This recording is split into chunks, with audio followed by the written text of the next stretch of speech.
Hi everyone, welcome to Go Classes. Before we start, please let me know, am I audible? Is the audio, video, volume, is everything fine? Please tell me. Then we will start this session. So let me know.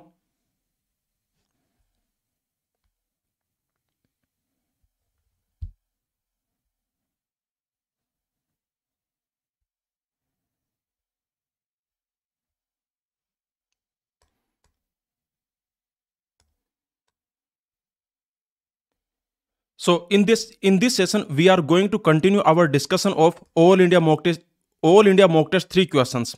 Okay.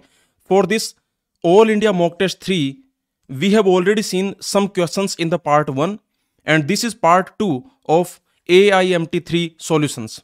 Okay. You can find the part 1 in this playlist basically on the Go Classes YouTube channel. You can go to YouTube and you can search Go Classes test quizzes. You can go to this playlist, Go Classes test quizzes homework discussion.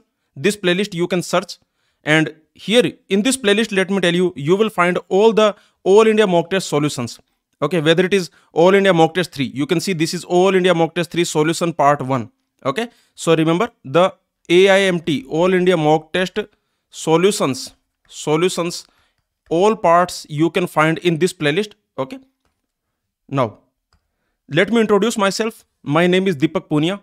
I have completed my MTech from IISc, Indian Institute of Science, Bangalore, and multiple times, I have cracked GATE exam with a top rank. So these are some of my top ranks you can see in the GATE Computer Science, All India rank 53, All India rank 67, 107, 206, 256, etc. Okay. Also, I want to tell you that if you want to attempt all 20 mock tests of GATE Overflow and Go Classes, then you can enroll for this mock test package. Okay. So basically, in the Go Classes, let me tell you, there are total 14 mock tests, and in GATE Overflow, there are total 6 mock tests. So total 20 mock tests are there in the GATE Overflow plus Go Classes combined test series. And if you want to attempt only mock test, if you don't want complete test series, if you only want to attempt mock test, then this mock test package you can enroll. Okay. The link we have already provided in the description. You can check it out. Okay. So let's start this session now. So let's start our All India Mock Test 3 Solutions Part 2. This session, let's start. Let's start with this question.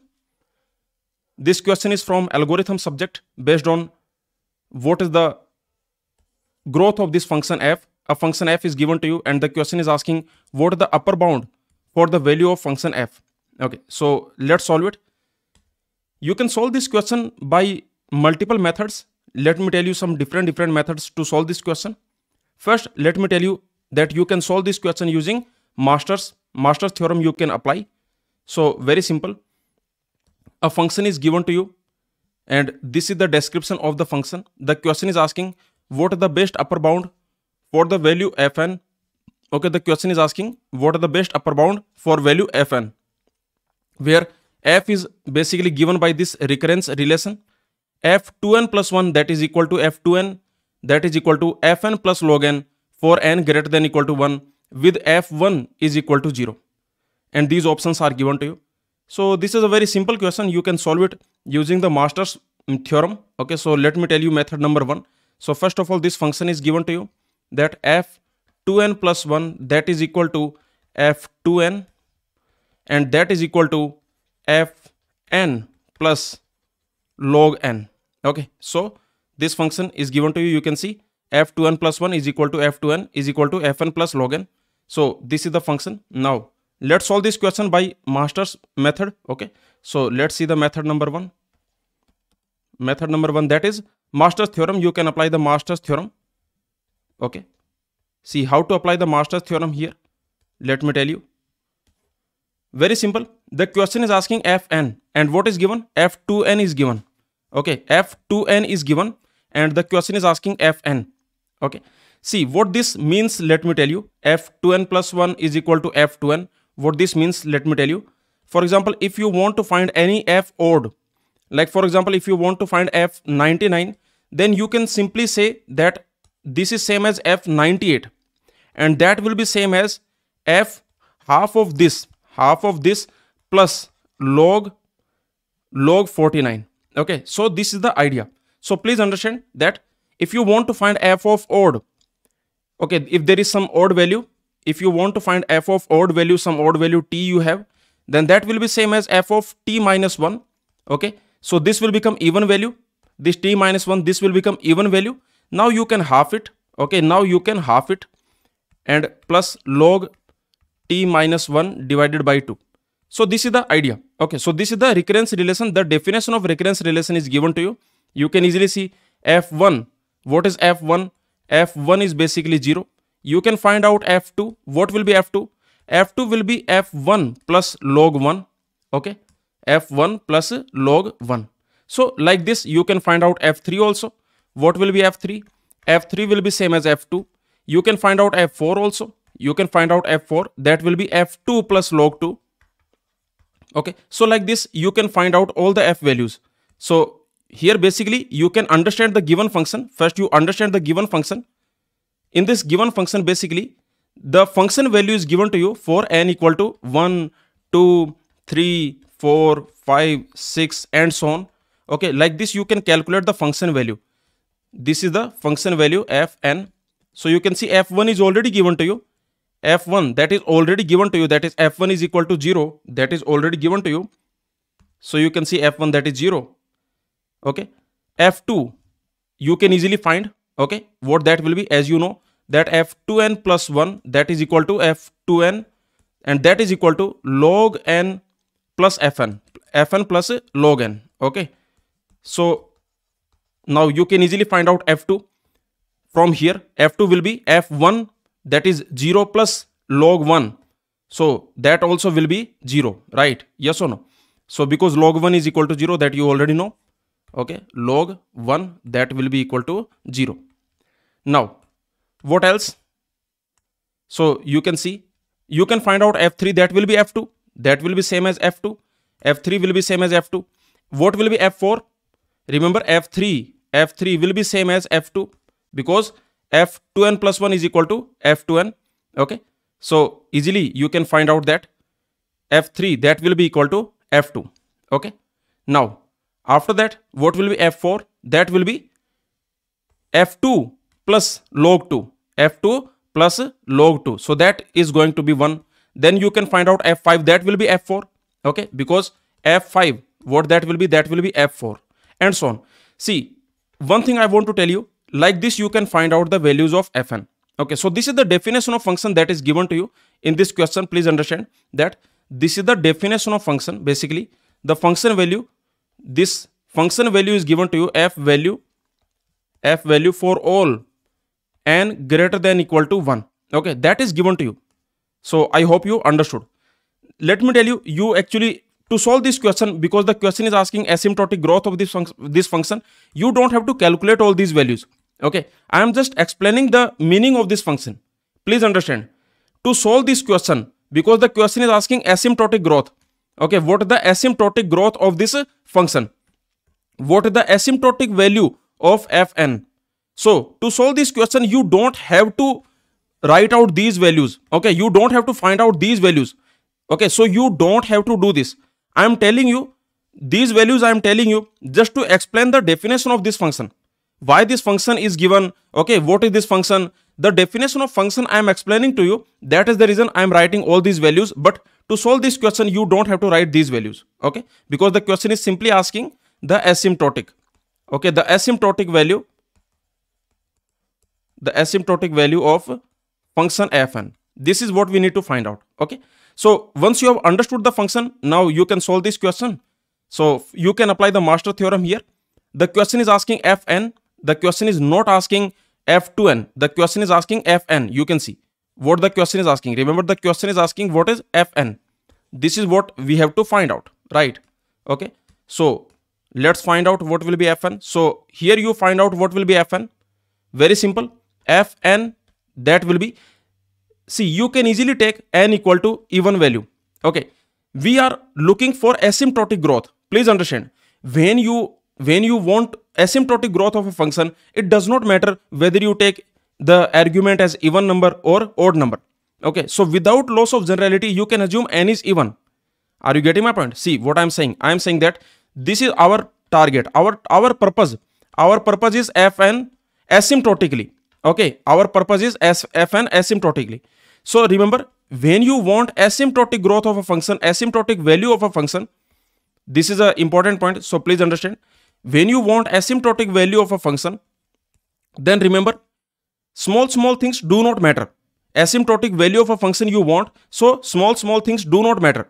Okay, you can assume without loss of generality, you can assume, for example, you can assume n equal to even. Okay, you will get the same answer. You can assume n equal to odd, you will get the same answer. In all these cases, you will get the same answer. You can assume n is power of 2, that also you can assume. Okay, you can assume n is prime number, that also you can assume. So please understand that when you are finding the asymptotic value of a function, okay, our purpose is to find the asymptotic value. We don't want exact value of the function, right? I don't want exact value of the function. I am just asking asymptotic value of the function. The question is asking asymptotic value of the function. So remember, you can easily assume, okay, without loss of generality, you can assume n is even, you can assume n is odd, you can assume n is power of 2, you can assume n is prime number. So basically, whatever will help you, whatever makes your calculation easy, you can assume. Remember this point.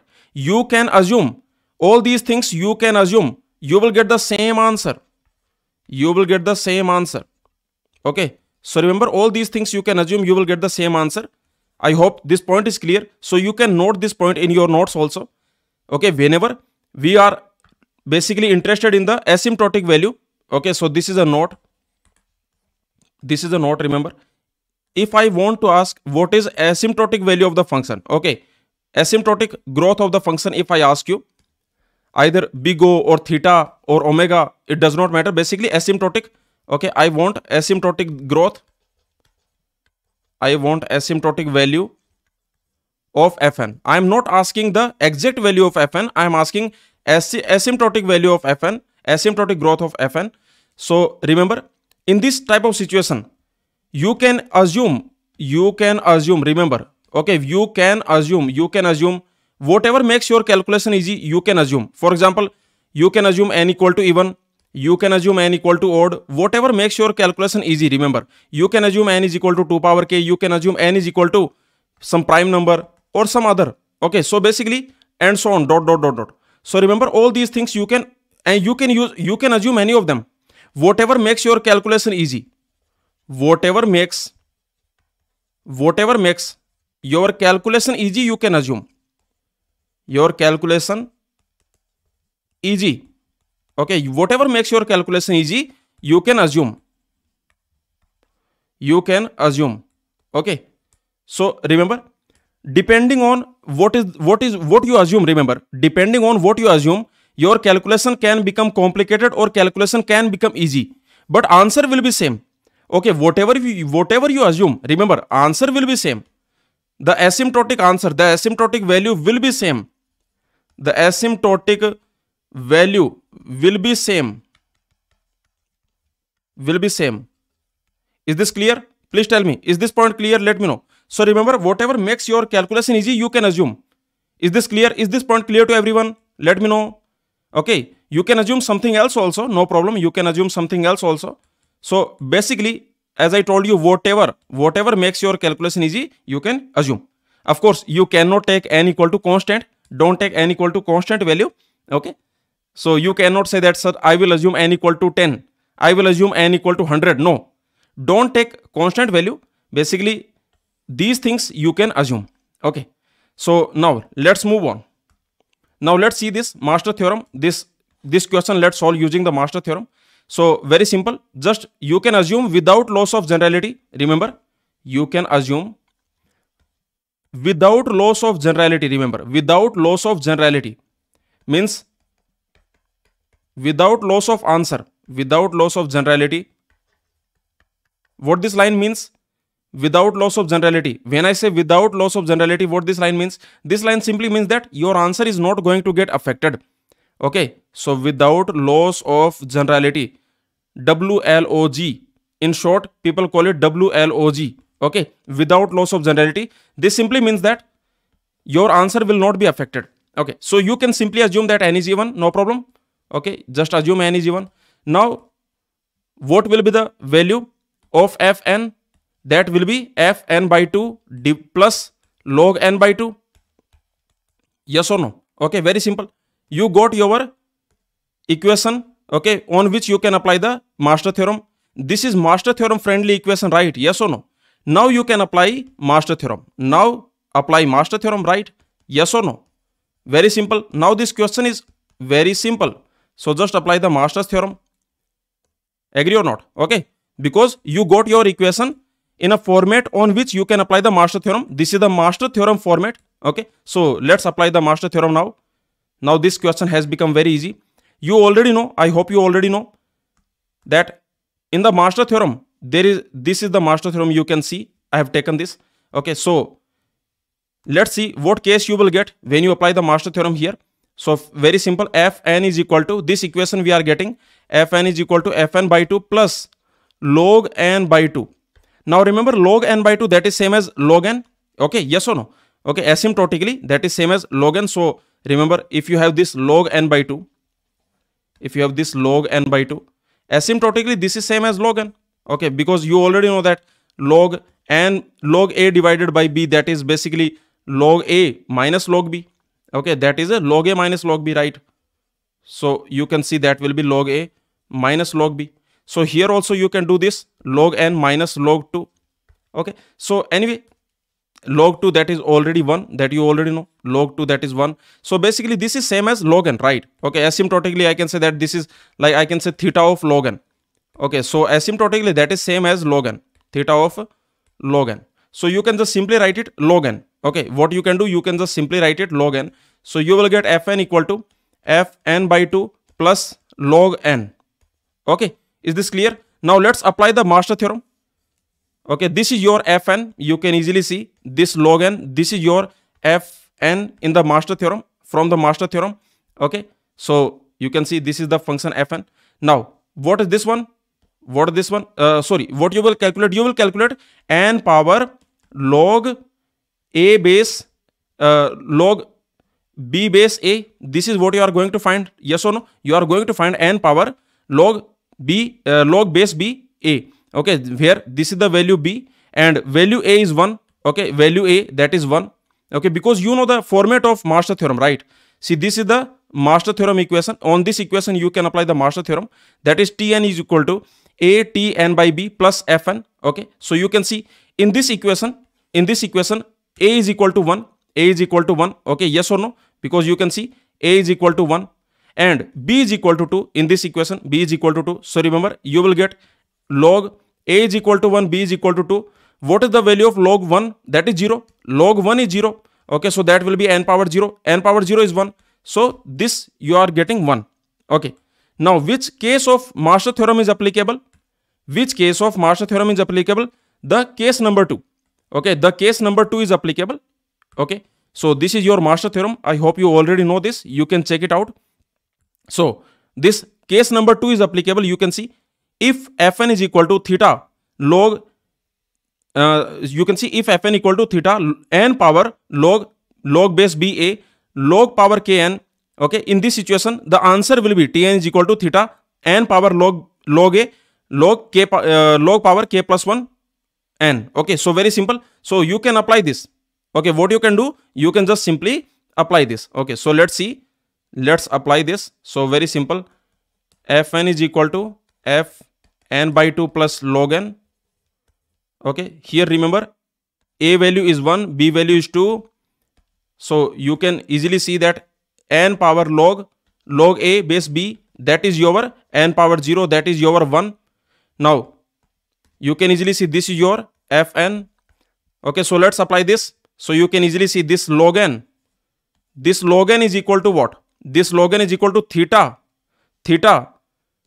n power log a base b dot log power k n. Yes or no? This is the case. You can see this is the case.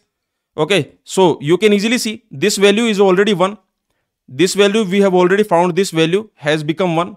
Okay, so I can say this value is 1. And so I can say this k value will be what? So this k value will be 1. Finally the answer will be what? Now finally the answer will be what?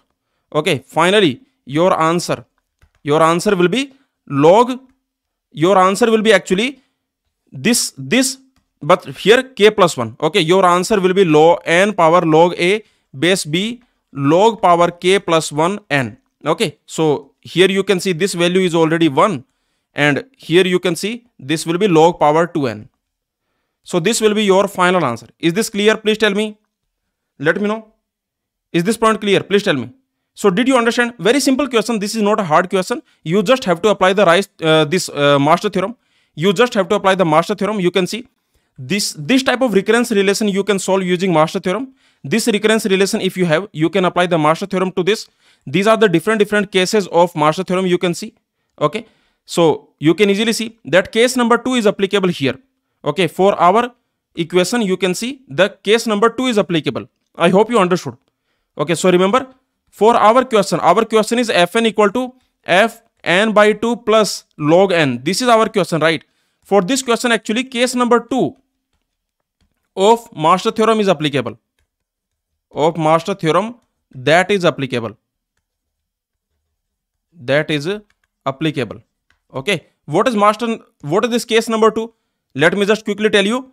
The case number 2 is very simple. Basically, if you have this equation, Tn is equal to a t n divided by b plus fn. Okay, if this is your recurrence relation, then you can apply the master theorem. Now this case number 2 is basically like this. Let me tell you, the case number 2 is if this fn, basically this function, if this function fn, if this is equal to theta n power log a base b, okay, log power k n. If this happens, remember, if this happens, then what will be the value of Tn? What will be the answer? If this happens, then what will be the answer? Then the answer is going to be theta log ba log power k plus 1 n. This will be your answer. Remember, okay, if this condition is satisfied, means this function in this recurrence relation, this is the recurrence relation on which you can apply the master theorem. In this recurrence relation, if this fn, if this function is equal to theta n power log a base b log power kn, if this equation is satisfied, then I can say that your answer will be, or I can say this Tn value will be theta n power log a base b log power k plus 1 n. Okay, so this case you can apply here. You can apply the master this. So this is your, as I told you, in the master theorem, this is basically your fn and this is basically your Tn. So you can simply apply your answer. Finally, your answer, that will be theta log power 2n. Okay, this is going to be your answer. I hope you clearly understood. Is this clear? Please tell me. Let me know. Is this understood? Please tell me. Okay. So very simple, right? The question was actually very easy, but still many students, they had doubt in this question, but actually the question was actually very easy. Now let me tell you the method number 2 to solve this question. The same question you can solve by a different method also. Okay, without master theorem, can you solve it? Let me tell you method number 2. Let me tell you method number 2. See, you can solve this same question without master theorem. Without master theorem, you can solve this question. So this function is given to you, f2n plus 1 is equal to f2n is equal to fn plus log n, right? Okay, so this is given to you, right? So let's see the method number 2. If you don't apply the master theorem, then also you can solve it. Okay, then also you can solve it. So tell me one thing. As I told you, you want asymptotic growth, right? Okay, what you want? You want asymptotic growth. We want function value, asymptotic value we want. Okay, agree? So we want asymptotic value. So tell me, what should I assume which will make my calculation easy? Tell me, what should I assume? This n equal to, what should I assume which will make my calculation easy? Which will make my calculation easy? To make my calculation easy, I want to make my calculation very easy. So tell me, what should I assume? Please tell me. Just think about it and tell me. I want to make my calculation very easy. Okay, is this clear? I want to make my calculation very easy. So what should I assume without loss of generality? Please tell me. What can I assume without loss of generality? Let me know. What can I assume? N equal to, you can easily see f2n is equal to fn. Basically you are dividing by 2. Agree or not? Okay, notice what you are doing. You are basically doing like this. f2n is equal to fn plus log n. Then again what you will do? You will divide by 2. fn by 2 plus log n by 2. Okay, yes or no? So like this, you will constantly divide by 2. You will keep dividing by 2. Do you agree with me? You will keep dividing by 2. Okay, you will keep dividing by 2, 2 power 2 plus log n divided by 2 power 2. Okay, yes or no? And so on. So you will keep dividing by 2. Very good, very good. Ankit, excellent. Excellent. So you can assume n power of 2. Yes or no? I can assume power of 2. Okay, I can assume that n is power of 2. As I told you that it will not affect your answer. Your answer will be same. Without loss of generality, you can assume n is even, n is odd, n is prime, n is composite, n is power of 2, n is power of 3, n is power of 4. Okay, basically you can assume anything you can assume to make your calculation easy, because we don't want exact answer, we want asymptotic answer. Okay, we want asymptotic value only. So you can just simply assume that this n is a power of 2. Yes or no? Agree or not? To make my calculation easy, I can assume n is power of 2. Okay, so let me assume n is power of 2 now. Now what I can do? What I'm doing? I'm assuming n is power of 2. Okay, so you can assume that n that is power of 2. Okay, means it is power of 2, means this is 2 power k. Okay, this is what you can assume without loss of generality. Remember, without loss of generality, your answer will not change. Okay, now here what finally you can see what will be the value of fn. This equation is already given to you, that is fn by 2 plus log n. Okay, plus log n by 2. See, this f2n is already given to you. f2n is equal to fn plus log n. This is already given to you. So what will be f? What will be f2 power k? What that will be? f2 power k, or I can say fn. Okay, so if you find out fn, what that is going to be, so you can see fn, that will be basically n by 2. Okay, so like yes or no? Okay, so what will be f2 power k? What that will be? Very simple, that will be f2 power k minus 1, 2 power k minus 1 plus log 2 power k minus 1. Yes or no? Is this clear? Okay, what will be f2 power k? That will be f2 power k minus 1 plus log 2 power k minus 1. Now again you can open it. This will become f2 power k minus 2 plus log 2 power k minus 2 plus log 2 power k minus 1. Yes or no? Are you getting my point? So tell me, like this, if you keep opening, then till when you will go? Okay, when you will get f1, because f1 is already 0. Okay, you can just divide by 2. You can just keep opening. K minus 2 plus log k minus 1, 2 power k minus 1. So tell me, till where you will go? Let me know. Okay, and so on. If you keep opening, are you getting my point?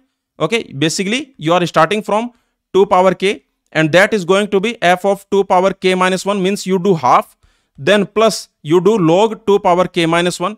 So if you keep opening this, okay, if you keep opening this, then what you are going to get? You are going to get f2 power k. Finally you will get f1, right? f1 will be 0. So when you get f1, then this will become log 1, right? Yes or no?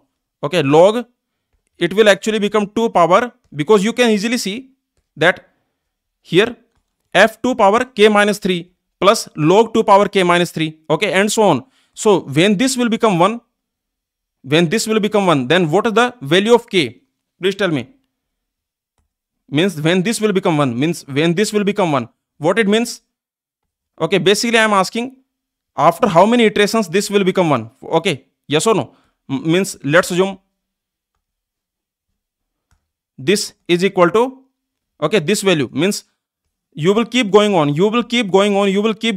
yes or no? You are keep dividing on actually after log n times, yes or no? So you can say 2 power k minus 1, that is equal to what? that is equal to 1, right? From here, what is the value? From here you can see that what is the value of A?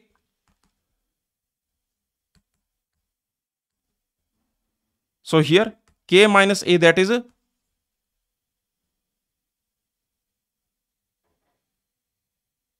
yes. So A value will be what? Okay, A value will be this. This is 0. This is 0. So A value will be K. Yes or no? A value will be K. So K times. Agree? Yes or no? K times. Are you getting my point? Okay, see, very simple point. What you are doing, you are starting from F2 power K. This is your starting point, F2 power K. This F2 power K, you are writing F2 power K minus 1 log 2 power K minus 1. Okay, then what you are doing? Then you are opening this. So you will get F2 power K minus 2 plus log 2 power K minus 2 and so on. Then you can open this. Then you will get F2 power K minus 3 plus log 2 power K minus 3 and so on. And so on. You will get F1 after some time. Yes or no? You will get F1 after some time you will get F1. Okay. So that is what I am asking. When you will get F1? Okay. Yes or no? Like this you will keep going on. Please understand. So you can see first you have F2 power K minus 1. Then you have F2 power K minus 2. Then you have F2 power K minus 3. Then F2 power K minus 4. F2 power K minus 5 and so on. Yes or no? So when you will get 1? So you can easily see this you will get 1. Let's assume after A. Okay, means this A. You can assume this A. So finally here you can say that this K minus A, that is equal to log 1. Log 1 is 0. So A equal to K. Yes or no? So you can see when you get this F1, then here what you will get? Here you will get K minus K. Okay. Is this clear? And you can see all the remaining you already know. Okay. Till and so on. Okay. Plus 1, plus 1, plus 1. So finally it will be like this plus log 2 power K minus 2 plus log 2 power K minus 1. Okay. 2 power K minus 1. Right. Yes or no? Okay. So finally this F1, this is already 0. This is already given in the question. F1 is 0. Okay. So your answer will be what? You can see F2 power K. That will be what? That is like this. Log. Okay. Log 2 power K minus 1 plus log 2 power K minus 2 plus log 2 power K minus 3 plus and so on till log 2 power K log 2 power K minus K. Okay. Yes or no? Is this clear? So this will be your answer. Now you can just see this will be K minus 1 plus K minus 2 and so on. Yes or no? You already know this property. This property you know, log A power B, that is equal to B log A. Okay. So similarly you can say log 2 power K minus A. Okay. Or I can say K minus 3. That is basically K minus 3 log 2 and log 2, that is equal to 1. That is equal to 1. This is 1. So remember, very simple. You can simply write it K minus 3. Okay. Similarly, if you have log 2 power K minus 2, that will be basically K minus 2 log 2 and log 2, that is already 1. Log 2, that is already 1. So this will be simply K minus 2. Yes or no? So here what you are going to get? You are going to get K minus 1 plus K minus 2 plus and so on and so on. Okay. Keep going on like this till K minus K, which is 0. Okay. K minus K, which is 0. What is this summation? What is this summation? Tell me. This you already know that this summation, if you have, okay, from 1, 2 and so on. Okay. If you have till K, okay, if you have till N, this value you already know, this will be n plus 1 by 2. Yes or no? This will be n plus 1 by 2, right? This value 1 to n. Okay. So don't worry. Actually, you can assume K also, no problem. Okay. Because asymptotically you are finding. Okay. Asymptotically you are finding. So one more term does not matter. Okay. One more term does not matter. But anyway, if you want, for example, if you want this value, then what that will be? That also you can find out. That also will be, that will be n minus 1 n by 2. Okay. So very simple. This also you can say. So what you will get? You will get K minus 1 K by 2. This is what you are going to get, right? Okay. Yes or no? What you are going to get? You are going to get K minus 1 K by 2. So this is your F2 power K. So what will be Fn? We want Fn, right? Yes or no? So we have found what is F2 power K. Remember, we have already found what is F2 power K. F2 power K we have found, that is k minus 1 divided by 2, something like this, yes or no?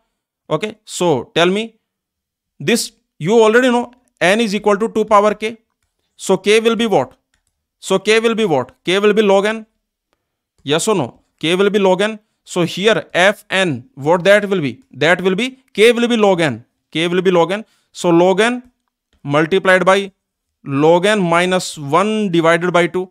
Asymptotically, this is nothing but log n whole square, yes or no? Asymptotically, this is a log n whole square. This is log n whole square. Okay, so this is your answer. Fn is equal to order of log n whole square. Is this point clear? Please tell me. So both the methods, did you understand? The question was very simple. The question was actually very simple. That is, the question was this, that f2n plus 1 is equal to f2n, and that is equal to fn plus log n.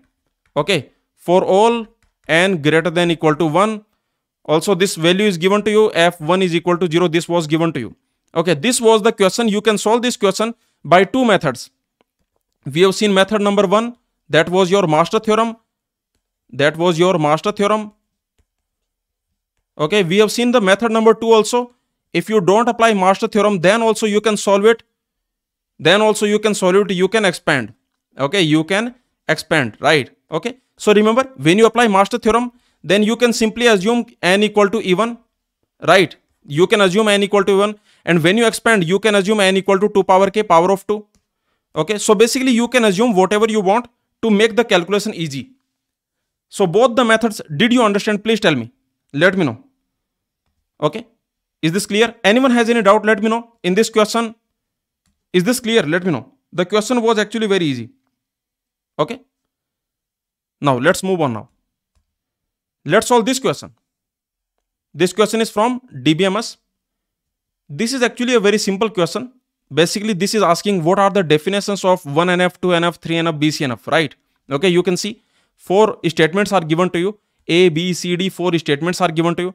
And the question is asking basically, which is the definition of 1NF, which is the definition of 2NF, 3NF, BCNF. Okay, so let's solve this question. An attribute A is called prime attribute if A is part of any candidate key. Yes, that is the standard definition of prime attribute. Attribute is prime attribute if it is part of some candidate key, if it is part of any candidate key. Assume in the following statements, A is an attribute, A is a single attribute, and X is set of attributes. Remember, in the following statements, A is a single attribute and X is a set of attributes. Okay, so this is what given to you. Consider the following statements. 4 statements are given to you. Now let's see which of them is definition of 1NF. That is very simple. You can see this option A. This is basically the definition of 1NF. Domain of each attribute is elementary type. It is not a set or a record structure. This is the definition of 1NF, right? Okay, what 1NF says? 1NF says that the domain of every attribute is basically atomic. Okay, the domain of every attribute that will be atomic. That is not a set. That is not a record structure. That is not a table. The domain of any attribute that cannot contain a table. It cannot contain a set. It cannot be a record. Okay, so remember, the domain of every attribute is atomic. So this option A, this is just a very simple, this is just a definition of 1NF. Okay, domain of each attribute is elementary type. It is not a set or a record structure. This is the definition of first normal form. Okay. So you can see which option is gone. Option D is gone. Okay, option D. You can eliminate option D, that is gone. Now let's see which of them is definition of BCNF. You already know the definition of BCNF. Let me tell you what is the definition of BCNF. The definition of BCNF is very simple. If you have this type of non-trivial functional dependency, okay, see, if you have any non-trivial functional dependency, if you have non-trivial functional dependency, any non-trivial functional dependency, you have x determining A. Okay, so if you have this type of non-trivial functional dependency where A does not belong to X, okay, because this is a non-trivial functional dependency, so A does not belong to X. Is this clear? So you can see Here A is single attribute. Again, in this question, it is already given to you that remember A is a single attribute. What is A? A is a single attribute. And X, that is a set of attributes. X is basically set of attributes. Okay. So you can easily see if you have this type of non-trivial functional dependency means non-trivial. What that means? Non-trivial. What that means? That means A does not belong to X. Okay. So this is a non-trivial functional dependency. Now in any non-trivial functional dependency, this X must be a super key. This X must be a super key. Okay. So this is the definition of BCNF. Now you can easily see option D, that is the definition of BCNF. Option D is the definition of BCNF. You can easily see. Okay. Whenever X determines A, this is a functional dependency that holds in the relation R. A does not belong to X. So this is a non-trivial functional dependency, X determining A, where A is a single attribute, remember, and X is set of attributes. A does not belong to X. That simply means this is a non-trivial functional dependency. So whenever this type of functional dependency is there, whenever you have this type of functional dependency, then X is a key or a super key. Yes. Okay. Every key is a super key. Remember, by default, key means candidate key. By default, when we write key, that simply means candidate key. Okay. Remember, when we write key, it does not mean super key. When we write key, it means candidate key. But every candidate key is super key. So you can see option D, that is the definition of BCNF. Now, what is the definition of 3NF? What is the definition of 3NF? Let's see. Third normal form. Again, the definition is very simple. If you have this type of non-trivial functional dependency, again, this is a non-trivial functional dependency where A does not belong to X. Okay, A is a single attribute, X is set of attributes. So, what this 3NF says? 3NF says that for all such FDs, whenever X determines A, 3NF says that whenever X determines A, okay, this is a non-trivial functional dependency, then either this must be a super key, remember, either this must be a super key, or this must be a prime attribute. Okay, either X must be a super key or this A must be a prime attribute. This is the definition of 3NF. Okay, so you can see, look at this option B. This is the definition of 3NF.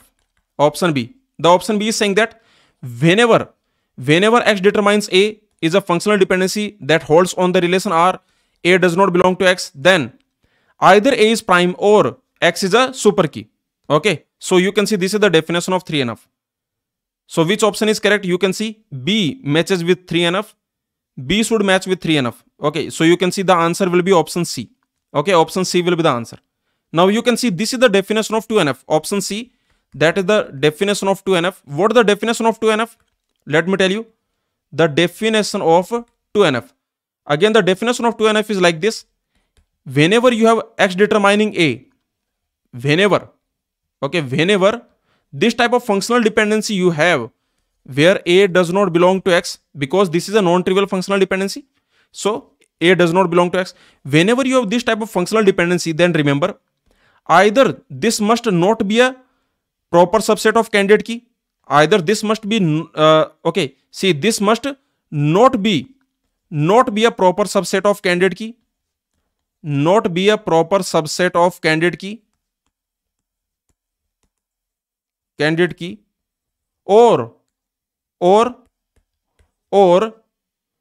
or this must be prime, So this is the definition of 2NF. Remember, the definition of 2NF is very simple, that whenever X determines A where A does not belong to X, because this must be non-trivial functional dependency. So whenever you have this type of non-trivial functional dependency, then either X should not be a proper subset of candidate key, or this A should be a prime, attribute. So that same thing is given.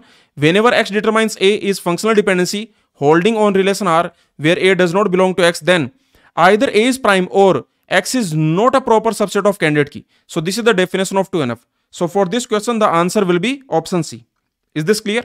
So this is actually a beautiful question, very easy question, because in this you can see the definition of every normal form is given. Yes or no? This question is basically your revision of normal form. You can revise the definition of 1NF, 2NF, 3NF, BCNF. Okay. So This is a very simple 1 mark question from DBMS. Let's move on. Now let's solve this question. This is another question from DBMS. Assume that any data file, assume that a data file, there is a data file that has an index, consisting of n items. In the index, there are n items. Remember, in the data file, we don't have n items. In the index, we have n items. Okay. So there is a data file which has index, and this index has n items. Okay. This index has, there are total n items in the index. Okay. Where n is a large value. If a binary search of the index, you are applying the binary search on the index to find some item, then which of the following best approximates, which is the best approximation, which of the following best approximates the mean number of comparisons required to locate a specific index entry. Okay. On the index file, you want to apply the binary search to find some item. In the index, there are total n items. You want to find some item, some specific entry you want to find. Okay, some specific index entry you want to find, some specific index entry. Then you apply the binary search. Then what is the best approximate value for the mean number of comparisons required to locate this specific entry? What will be the answer?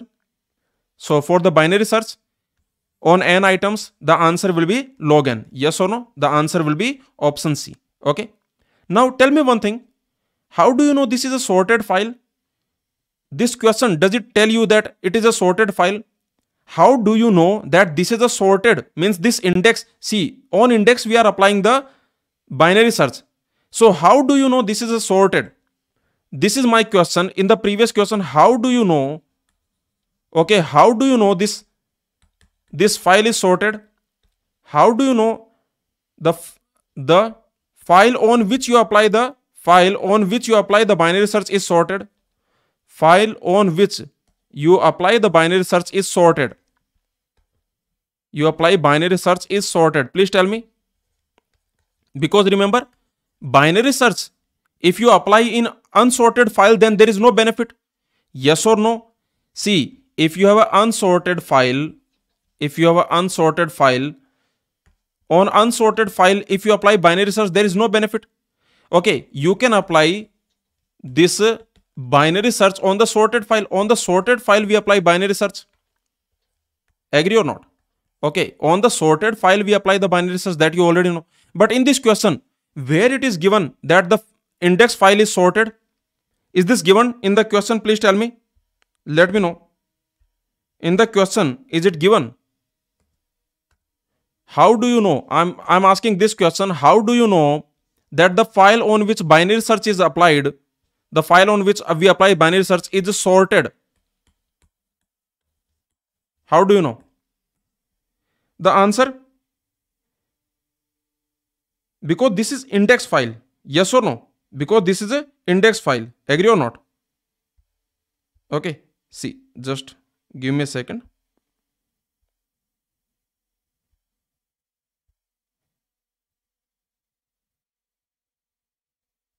So, because this is an index file, index is always sorted. Okay, the answer, what is the answer? The answer is, this is an index file. It is an index file. Index is always sorted. Can index be unsorted? Because it is index file. On index, you are applying the binary search. Because it is index. Because it is index file. Index is always sorted. Index, that is always sorted. Okay, is this clear? Index is always sorted. If index is not sorted, then you cannot call it index. Yes or no? Index will always be sorted. Is this clear? So you can see index file. This is an index file, and index file is always sorted. Remember, you are applying the binary search on the index file. In this question, notice this question. This binary search of the index you are doing. Notice, binary search of the index you are doing. You are applying the binary search on the index. Specific index entry you want to find in the index. Index is always sorted. Is this clear? So you can see the answer will be option C. Is this clear? Let me know. Okay, index file is always sorted, remember. Index. So let me write it here. because some students were asking this doubt that, sir, how do we know that the file is sorted? Because this is an index file on which you are applying the binary search, and index is always sorted. Okay, so let's move on now. Let's solve this question. This is another very simple question from the computer organization. The clock rate of a machine A, that is 2.4 gigahertz. This is for machine A. And the clock rate of machine B, that is 3 gigahertz. For a particular program, there is a particular program. The average CPI of machine A is 1.2. For the same program, the average CPI of machine B is 2.0. Okay. Machine A is k times faster than machine B with respect to this program, with respect to the same program. Remember, there is a particular program. With respect to that program, the machine A is k times faster than machine B. What is the value of k? The question is very simple. A program is given to you. In the program, how many instructions are there? Please tell me. In the program, how many instructions are there? We don't know. So let's assume I instructions are there. See, there is a particular program. Okay. With respect to this program, the question is asking how much A is faster. Machine A is faster than machine B. How much machine A is faster? So there is a particular program. The question is with respect to this particular program. Okay, so let's assume this particular program has I number of instructions. Total number of instructions, let's assume that is I. Okay. Now, you can see, let's see what happens in the machine A, machine B. So there is machine A and there is machine B. Now, the question is saying that for this particular program, remember, for this particular program, the average CPI of machine A is CPI. Remember, the CPI of machine A, that is 1.2. And for this particular program, the CPI of machine B, that is 2.0. This is already given to you. Okay, CPI means cycles per instruction. Yes or no? CPI means cycles per instruction. Cycles per instruction. So you can see for this particular program, cycles per instruction. For this given particular program, you can see machine A is taking 1.2 cycles per instruction and machine B is taking 2 cycles per instruction. Okay, this is already given to you. And you can see the frequency that is also given to you. So you can easily see that the clock rate is given to you. Okay, what is that? That is a 2.4 gigahertz. And here also the clock rate is given to you. And that is a, so you can see the frequency is already given to you, that is 3 gigahertz. Okay, now let's find out. So first of all, you convert this, what is the cycle time? Okay, from here, you just find out what is the cycle time. Let's find out what is the cycle time. So cycle time will be what? See, very simple. What is hertz? Hertz is very simple. This is basically per second. Okay, 1 by second. Per second, it is called hertz. Okay, so if you have, for example, for machine A, you have 2.4 gigahertz, right? 2.4 gigahertz. This is the frequency. This is the frequency. So what will be the cycle time? What will be the cycle time? So cycle time, that will be equal to 1 divided by 2.4 gigahertz. Okay, is this clear? Now 1 by hertz, that is second. Okay, hertz means per second. Hertz means per second. So 1 by hertz, that is second. So I can say that this will be, you can easily see this will be, okay, so this giga, you can say this will be 1 by 2.4 nanoseconds. Okay, is this clear? This will be 1 by 2.4 nanoseconds. So this is for machine A. This is for machine A. Okay, similarly for machine B also you can find. For machine B, what will happen? Let me tell you. For machine B cycle time will be, that will be 1 divided by 3 nanoseconds. Okay, so that will be the cycle time for machine B. Okay, now let's find out for this program, this machine A will take how much? Okay, for this program, remember, for this particular program, a particular program is given to you, right? So for this particular program, which contains total I instructions, we are assuming there are total I instructions are there. Okay, So how much time this machine A will take? How much time this machine A will take? That will be very simple. Number of instructions. These many instructions are there. You have total I instructions in this program. For every instruction, this machine A is taking 1.2 cycles. Yes or no? Machine A that is taking 1.2 cycles for every instruction. This is CPI, means cycles per instruction.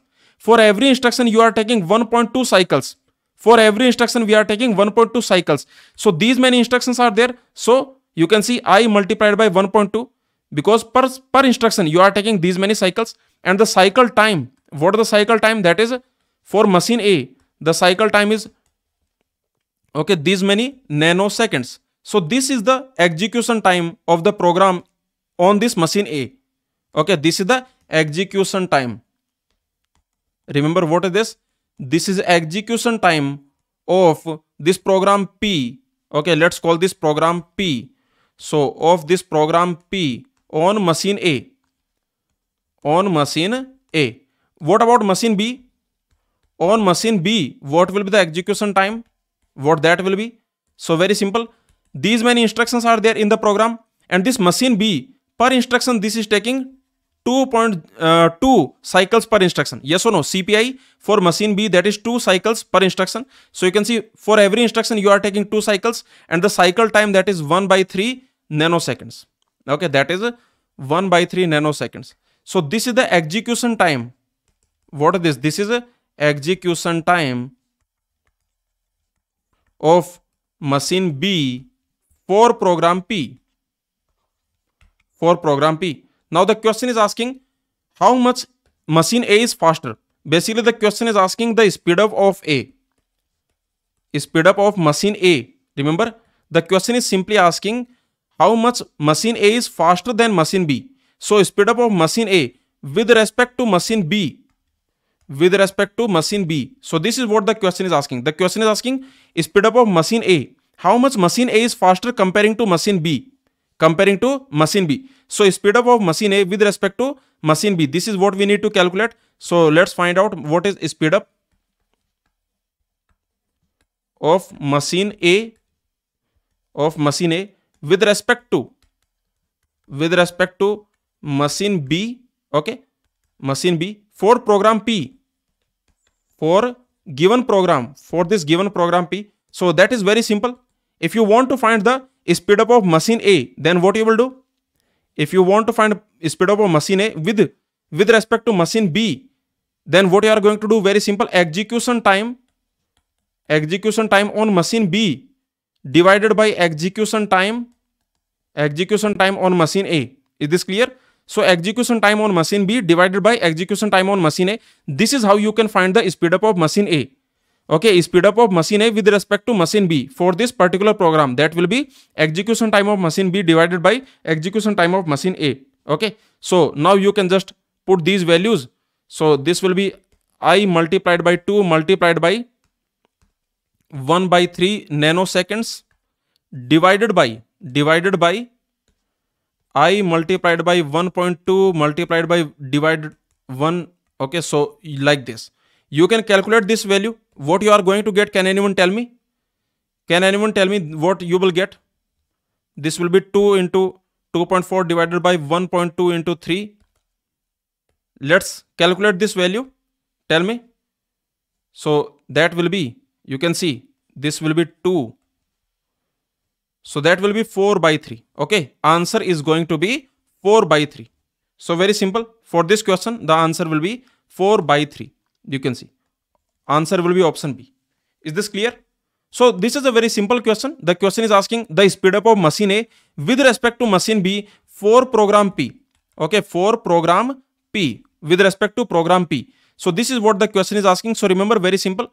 In this program P, you can assume there are I instructions. You can assume there are total I number of instructions. Now you can find out for this program how much execution time machine A will take, how much execution time machine B will take. This is the execution time of program P on machine A, and this is the execution time of program P on machine B.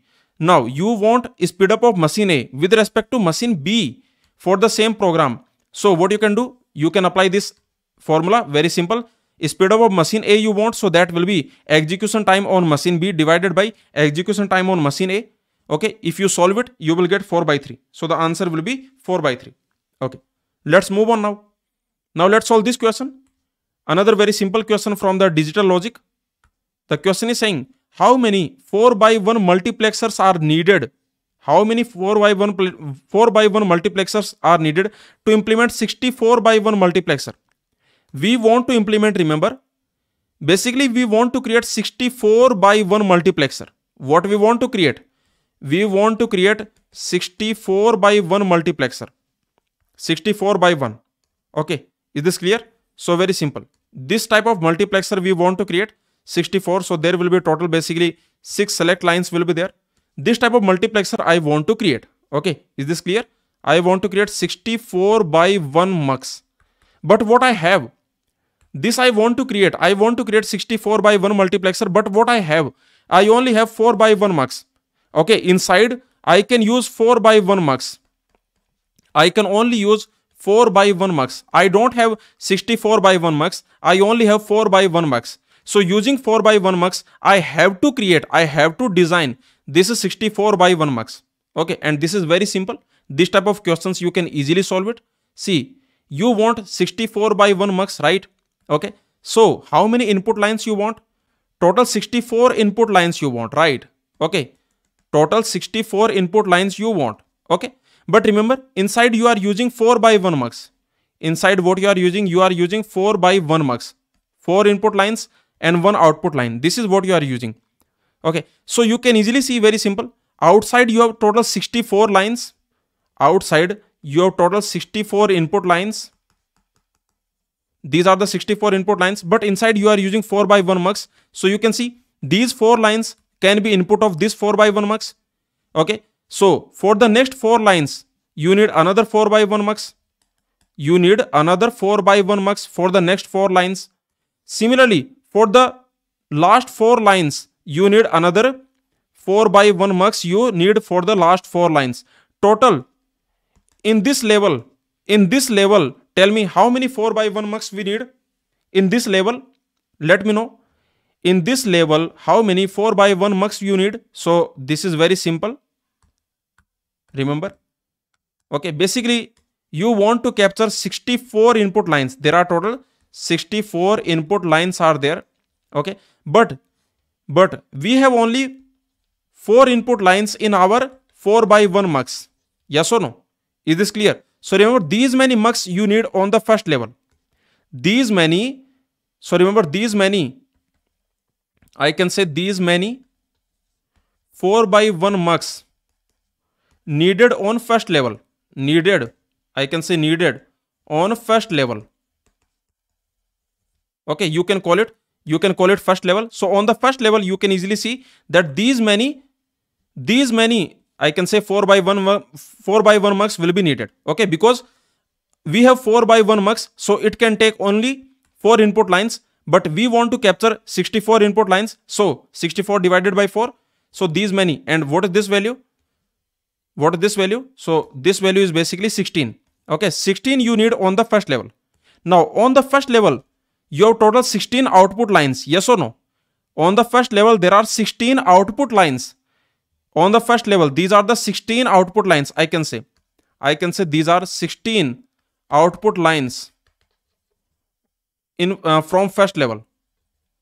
From first level. Okay, now what you can do? Very simple. Again, you have 4/1 mux. So using 4/1 mux, you can capture these lines. So how many 4/1 mux I need? 16 output lines are there. There are total 16 output lines.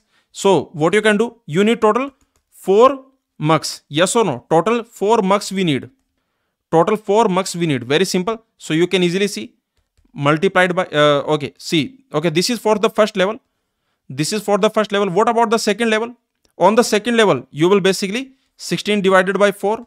This is for the second level. Okay, this is for the second level. 4 mux. This is for second level. On the second level, you need 4 mux. Okay, 4 multiplexer you need on the second level. Now, on the third level, only 1 mux is needed because 4 output lines will be there. Okay, here there will be 4 output lines. So remember, on the third level, only one multiplexer is needed. Okay, the output of this multiplexer will be the output of this 64 by 1 mux. This is your 64 by 1 mux. Okay, so you can see the output of this last multiplexer, the output line of this last multiplexer will be the output line of this 64 by 1 mux. Okay, so you can easily see on the third level, you only need 1. Okay, this is for the second level, and on the third level, 4 divided by 4, that is 1. This is for third level. So your answer will be on the first level 16, second level 4, third level 1. So the answer will be total 21. Okay, the answer will be 16 on the first level, 4 on the second level, 1 on the last level. That will be 21 multiplexer you need. 21 4 by 1 mux you need to create a 64 by 1 mux. Okay, now let's move on. Now let's solve this question. This is a very simple question from digital logic from the multiplexer. So let's see. The question is asking what the output of the following circuit. A circuit is given to you. This digital circuit is given to you which contains 3 multiplexers. The question is asking what the output. That means W. We have to find what is W. Okay, so that is very simple. First you find out what is F1. What will be F1? See, in this multiplexer on the select line you have variable B. On the select line you have variable B. So if this select line is 0, okay, this F1, see, I want to find out what is F1. F1 will be equal to, if this select line, if you apply 0, on this select line, if I apply input 0, then this will go to the output. This C bar will go to the output. Yes or no? Okay. Similarly, if I apply 1 on this S0, if I apply 1, then what will happen? Then you can notice this 0 will go to the output. Okay, then this 0 will go to the output. So that is basically S0 bar, C bar. S0 is already B. You can see S0 is already B. So that is basically B bar, C bar. F1 is B bar, C bar. Okay, what is F1? That is B bar, C bar. What is F2? You find out. What is F2? F2 will be very simple. S0 bar. When you apply input 0 on the select line, then you can notice this 0 will go to the output. Okay, and when you apply input 1 on the select line, then you can notice that this C will go to the output. Already S0, that is B. So here you will get BC. So you can see F2, that is simple, that is BC. Okay, F2 we got. Now remember, in this last multiplexer, the select line, that is F2. The select line is F2, means select line is F2 means that is BC. Okay, this is your select line. So what will be W? What will be W? Okay, when this select line is 0, this is the select line for the last. Okay, when this select line is 0, I can say BC bar. Okay, then what will be the output? Then on the output F1 will go. Then on the output F1 will go. Okay, and when this select line, when this is 1, when you apply this 1 on this select line means BC, then in this situation, who will go to the output? F2 will go to the output. Okay, so your W, let me write W, what that will be? W will be BC whole bar multiplied by basically and this F1, that is B bar C bar, or BC F2 is BC. Okay, so what you will get here, remember you can apply the De Morgan law. BC whole bar, that is B bar or C bar, you can apply the De Morgan law, B bar or C bar, B bar C bar, okay, or BC. Now you can just apply the distributive property, so you will get basically B bar C bar or B bar C bar or BC. Now this is just B bar C bar, you already know, so B bar C bar or BC. Now that is your B XNOR C, and this is same as B XOR C complement. Yes or no? So you can see this is your B XNOR C, and that is B XOR C complement. So the answer will be B XOR C complement. Okay, answer will be option C. Okay, is this clear? Very simple. So this is a very simple question. You can just easily find out what is F1, what is F2. Remember here, this F2, this is your input on the D1 also. Also, this is applied on the select line also. Okay, so you can see this W, actually what this equation for W will become, this actually will become like F2 bar F1 or F2 F2. Okay, so this is what the equation will become. So actually this W equation will become F2 bar F1 or F2. So this is what this equation will become. You can check it out. Okay, so the answer will be option C. Now let's move on. Now let's solve this simple question from the DBMS. Actually, in this question, many students have made mistake. This is actually a very simple question, but still some students made mistake. The question is saying that a relation RAB, this is the schema. Okay, let RAB be a schema, and Q1, Q2 are the queries. SQL queries are given to you. You can notice. Okay, SQL queries are given to you. Now, so two queries are given to you. Query 1, query 2. Notice what this query 1 is doing. Notice what this query 1 is doing. This is select star from R. So this query is basically just giving as it is R. Yes or no? This is giving as it is R. Is this clear? Okay, see, very simple. Can you tell me if you have a relation schema RAB?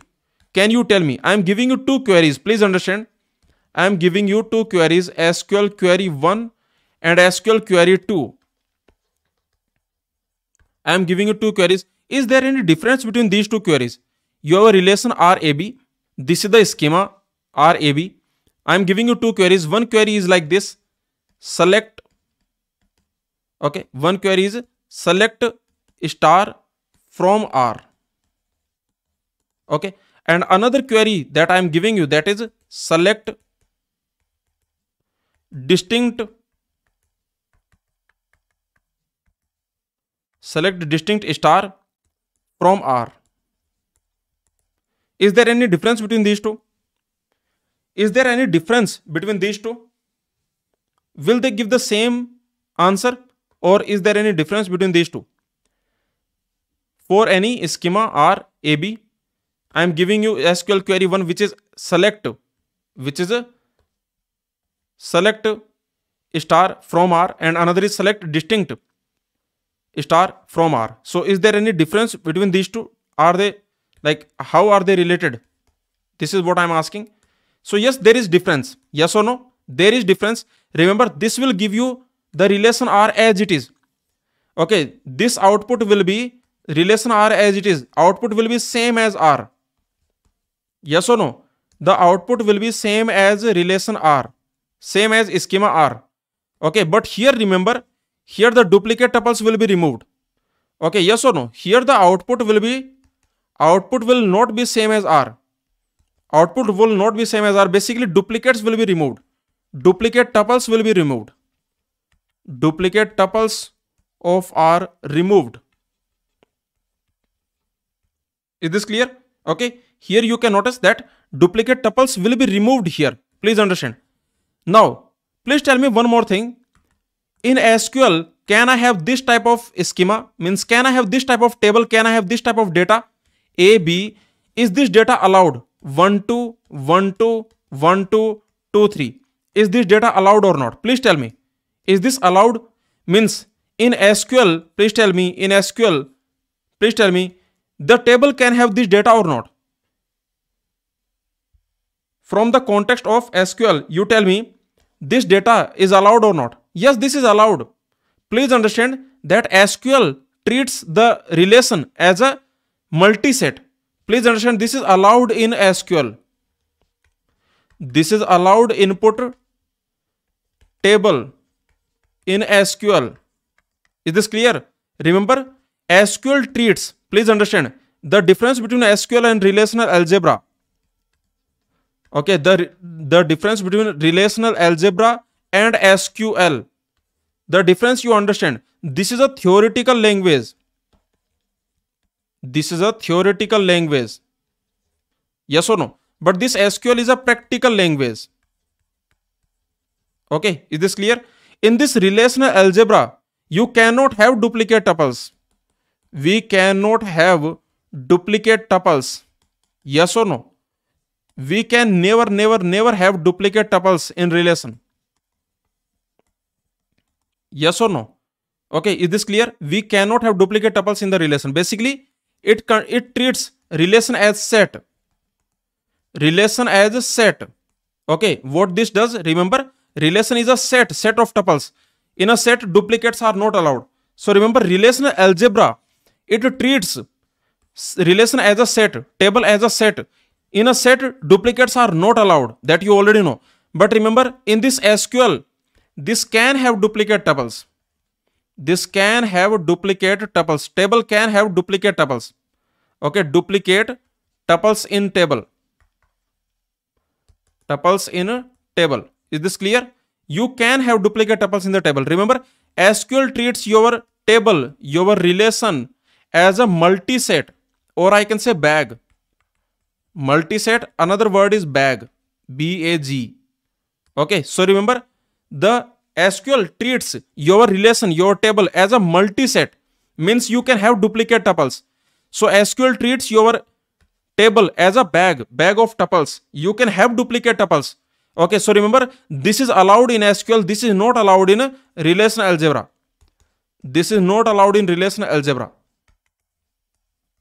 In relational algebra. Okay, is this clear? So this is a simple point. Now you can easily see these two queries in SQL. These two queries are actually different. Okay, this query, select star from R, this will give you same as R. The output will be exactly same as R. But here the duplicates will be removed. So remember, these are not same. Okay, these are not same. Is this clear? Okay, very simple. Now, the same thing here. In this question, you can notice that Q1, the output of Q1 will be same as R. What about Q2? What about Q2? Notice, see, this will be same as R. This will be same as R. This will be same as R. Now you are doing R intersect R. Now you are doing R intersect R. Okay, this is what you are doing in the SQL. This is what you are doing in the SQL. Now remember, in the SQL, there are two different operations. One is intersect, another is intersect all. Yes or no? See, please understand that your query Q1, what is that? That is like this: select star from R. This query Q1, notice this query Q1, this will do nothing. This query will do nothing. This output will be exactly same as R. Output will be exactly same as R. No difference. Okay, this will do nothing basically. Exactly same as R. Okay, but look at this query 2. In this query 2, you have basically, it is like select star from R. Okay, this intersect, and again this same, and again this same, select star from R. Okay, yes or no? Now you can notice this will give you R as it is. This will give you R as it is. This will give you R as it is. Okay, R as it is, and there is intersect, So you have R intersect R. This is what you have, right? Yes or no? Now remember, in SQL there are two things. In SQL there are two operations. One is, there are two keywords. In SQL there are two keywords. You can say operations. One is intersect. Okay, and another is intersect all. Okay, this intersect, this is a set operation. Intersection, this is a set operation. So this will remove duplicates. Okay, remember, because this is a set operation. Notice, this is a set operation. Intersection, union, these are set operations. Yes or no? Intersection, union, set, difference. Okay, these are set operations. So because this is a set operation, so this will remove duplicates. And if you want to keep duplicates, then you can use intersect all. Okay, you can use intersect all. If you want to keep duplicates, then you can use intersect all. So here you can notice R intersect R. This will remove duplicates.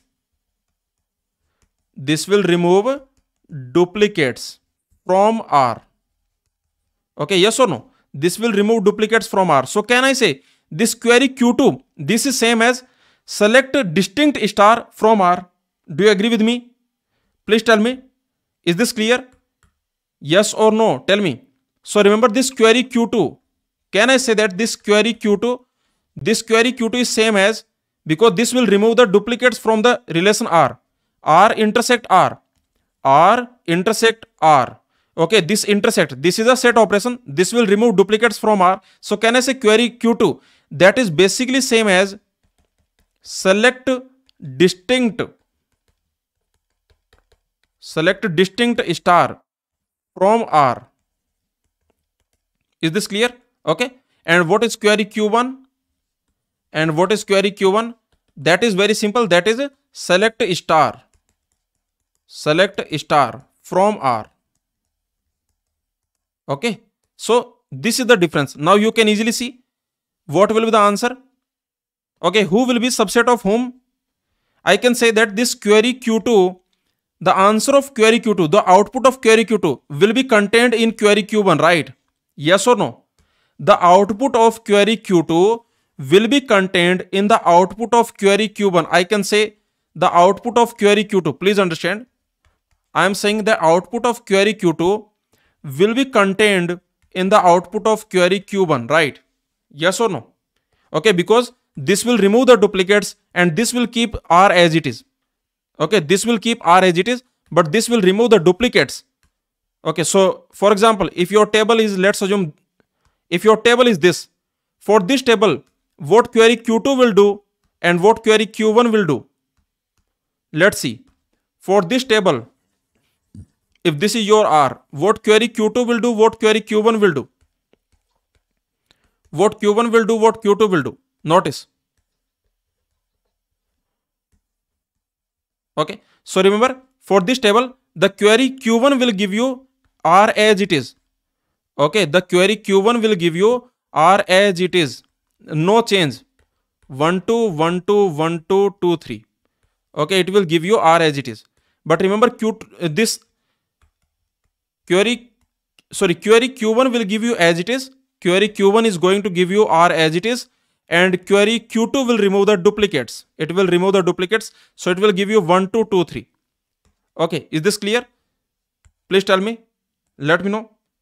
So this is a very simple question, but still many students made mistake. Did you make mistake? In this question, did you make mistake? Let me know. Okay. So you can see. So please understand, R intersect R, that is not same as R. That is not same as R in SQL. In SQL, these two things are basically not same. Okay. So you can see the answer of query Q1 is always contained in Q2. The answer of Q2 is always contained in Q1. The answer will be option C. Okay.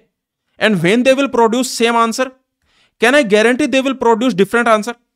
Can I guarantee they will produce different answer? I cannot guarantee.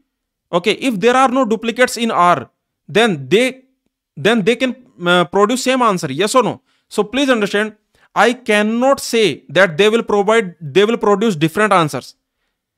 They will produce different answers. This is wrong. This is wrong. Because if R does not have any duplicates, then they will produce same answer. If R has duplicates, then they will produce different answers. Yes or no? So I cannot say they will produce same answer. If R has duplicates, then they will produce different answers. If R does not have duplicates, then they will produce same answers. So you can easily see, I cannot say option A, I cannot say option D, and option B also no. So the answer will be option C. Is this clear? Please tell me. In the same question, if I have intersect all, then what will be the answer? In the same question, if I use intersect all, then what will be the answer? So now you can see this Q1 basically will give you relation R as it is, and this Q2 will give you R intersect all R. R intersect all R. Okay, R intersect all R. So you can see in this type of situation, the answer will be, they will produce same answer. Okay, then answer will be option A. Is this clear? Okay, so if you have intersect all, if you put intersect all, then answer will be option A. Okay, let's move on now. Now let's solve this question. So this question is from computer organization based on addressing modes. So let's solve it. The question is saying that consider a processor with branch if equal instruction. There is a branch instruction, branch if equal, that is 32 bits long. That is basically 4 bytes. Okay, it is 4 bytes long instruction. This instruction is given to you. BEQ, branch if equal, means if these are equal, then jump to some location. Okay, if these are equal, if R1 to R11, if they are equal, then jump to some location. So this branch instruction there you have. 6 bits are used to encode the opcode. So for this opcode you are having 6 bits. 6 bits are used to encode the register. Okay, 6 bits are used to encode the another register. And finally 14 bits are used. Remember, 14 bits are used to encode an unsigned offset that will be added to the program counter if the branch is taken and new instruction address is required. Okay, so basically the addressing mode, this instruction is basically using relative addressing mode. Yes or no? This is using relative addressing mode. We are using PC relative addressing mode, or you can say relative addressing mode. Because what we are doing, notice, we are doing this. If this branch is taken, then how you will calculate the target address? If the branch is taken, means if these two registers are equal, then how you will calculate the target address? Very simple. What you will do, you will add this value, this offset value. This is 14 bits offset value, this X. This is unsigned value. The question is saying unsigned. So you can see, we will add this unsigned value, this unsigned offset we will add to the program counter. Okay, if the branch is taken, then you will calculate the target address like this, that to the program counter you will add this value, and this is an unsigned offset. Okay, the branch instruction is at the memory location 5004 in the decimal. Okay, this is a decimal memory address. All instructions are 4 bytes long. How many instructions away? The question is saying how many instructions away, means the number of instructions, how many instructions away from the BEQ instruction could we reach? Okay, how many instructions away can we reach? See, the question is actually very simple. A branch instruction is given to you, and in the memory, see, this is your memory, this is your main memory. Now in the main memory, at some address, there is at this address 5004 in the decimal. At this address you can see this branch instruction is there. Okay, this BEQ instruction is there, register R1, register R2, and there is unsigned value X. Okay, so this X is basically unsigned offset. The question is saying this is a unsigned offset. Okay, and this is a branch instruction. Now notice what you will do. When you fetch this branch instruction to the processor, in the processor, okay, so you will, when you fetch this instruction, now when you fetch this instruction, remember, then every instruction, already the question is saying all instructions are 4 bytes long. Okay, so the next instruction, the program counter will point to which location? Okay, see, very simple point. The program counter has 5004, but when you fetch this instruction, when I fetch this instruction, then the program counter will point to the next instruction, okay, which is at 5008, because every instruction has 4 bytes. Because all the instructions have 4 bytes, all the instructions are 4 bytes long. So you can see when we fetch this instruction, then the program counter will basically point to the next instruction. Program counter is going to point to the next instruction. So program counter will have this address 5008. Okay, now you will decode this instruction. The processor will decode this instruction, and the processor will find out, okay, this is a branch instruction, conditional branch instruction. The condition it will check. And remember, the processor already knows that this instruction uses PC relative addressing mode. Okay, so if this condition is satisfied, if these two registers are equal, then the branch target address will be calculated. And how to calculate the branch target address? Very simple. To this program counter value, you will add this value X. Okay, so if this branch is taken, then what you will do? To this program counter value, you will add the value X. This is what you are going to do, and there you will find your next instruction. This is your branch target. This is, here you have the next instruction. Okay, I can say here you have the branch target. Is this clear? So I hope you understood. So very simple point. Now, so remember this X value. Now the question is saying how much far we can reach. The question is basically saying that how many instructions away, maximum how many instructions away could we reach? Okay, how much far can we reach from the BEQ instruction? Okay, so very simple. This BEQ instruction you have at the memory location. You can see at this location you have the BEQ instruction. Okay, BEQ R1, R2, X. This you have at this location 5004. Now, maximum how much far can we reach? Maximum, tell me, maximum how much far can we reach? Very simple. Remember, when you face this instruction, already the program counter will be updated to the value 5008. The program counter is actually pointing to this value, pointing to this instruction. Okay, yes or no? Pointing to this instruction. The program counter is pointing to this instruction. Now what you will do? Maximum how far can you reach? Very simple. To this value, to this program counter value, okay, you add the maximum value of X plus add maximum value of X. Maximum value of X. That is the maximum where you can reach. Okay, so you can see the question is saying that this X, this is an unsigned offset. The question is already saying that this is an unsigned offset. Okay, and there are total 14 bits. 14 bits for this unsigned offset. So what is the maximum value X can take? What is the maximum value of X? What is the maximum value of offset? So that will be 2 power, how much? If you have 14 bits, then the maximum value, what that will be? That will be 2 power 14 minus 1. This will be the maximum value. You can calculate this value. Okay, you can calculate whatever.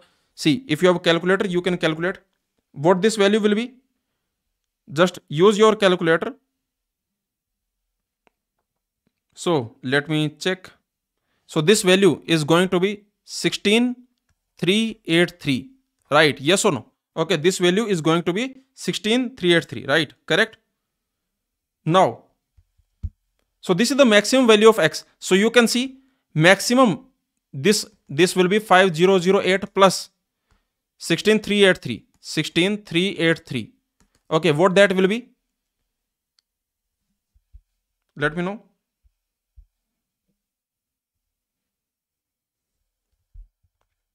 Tell me. So you can see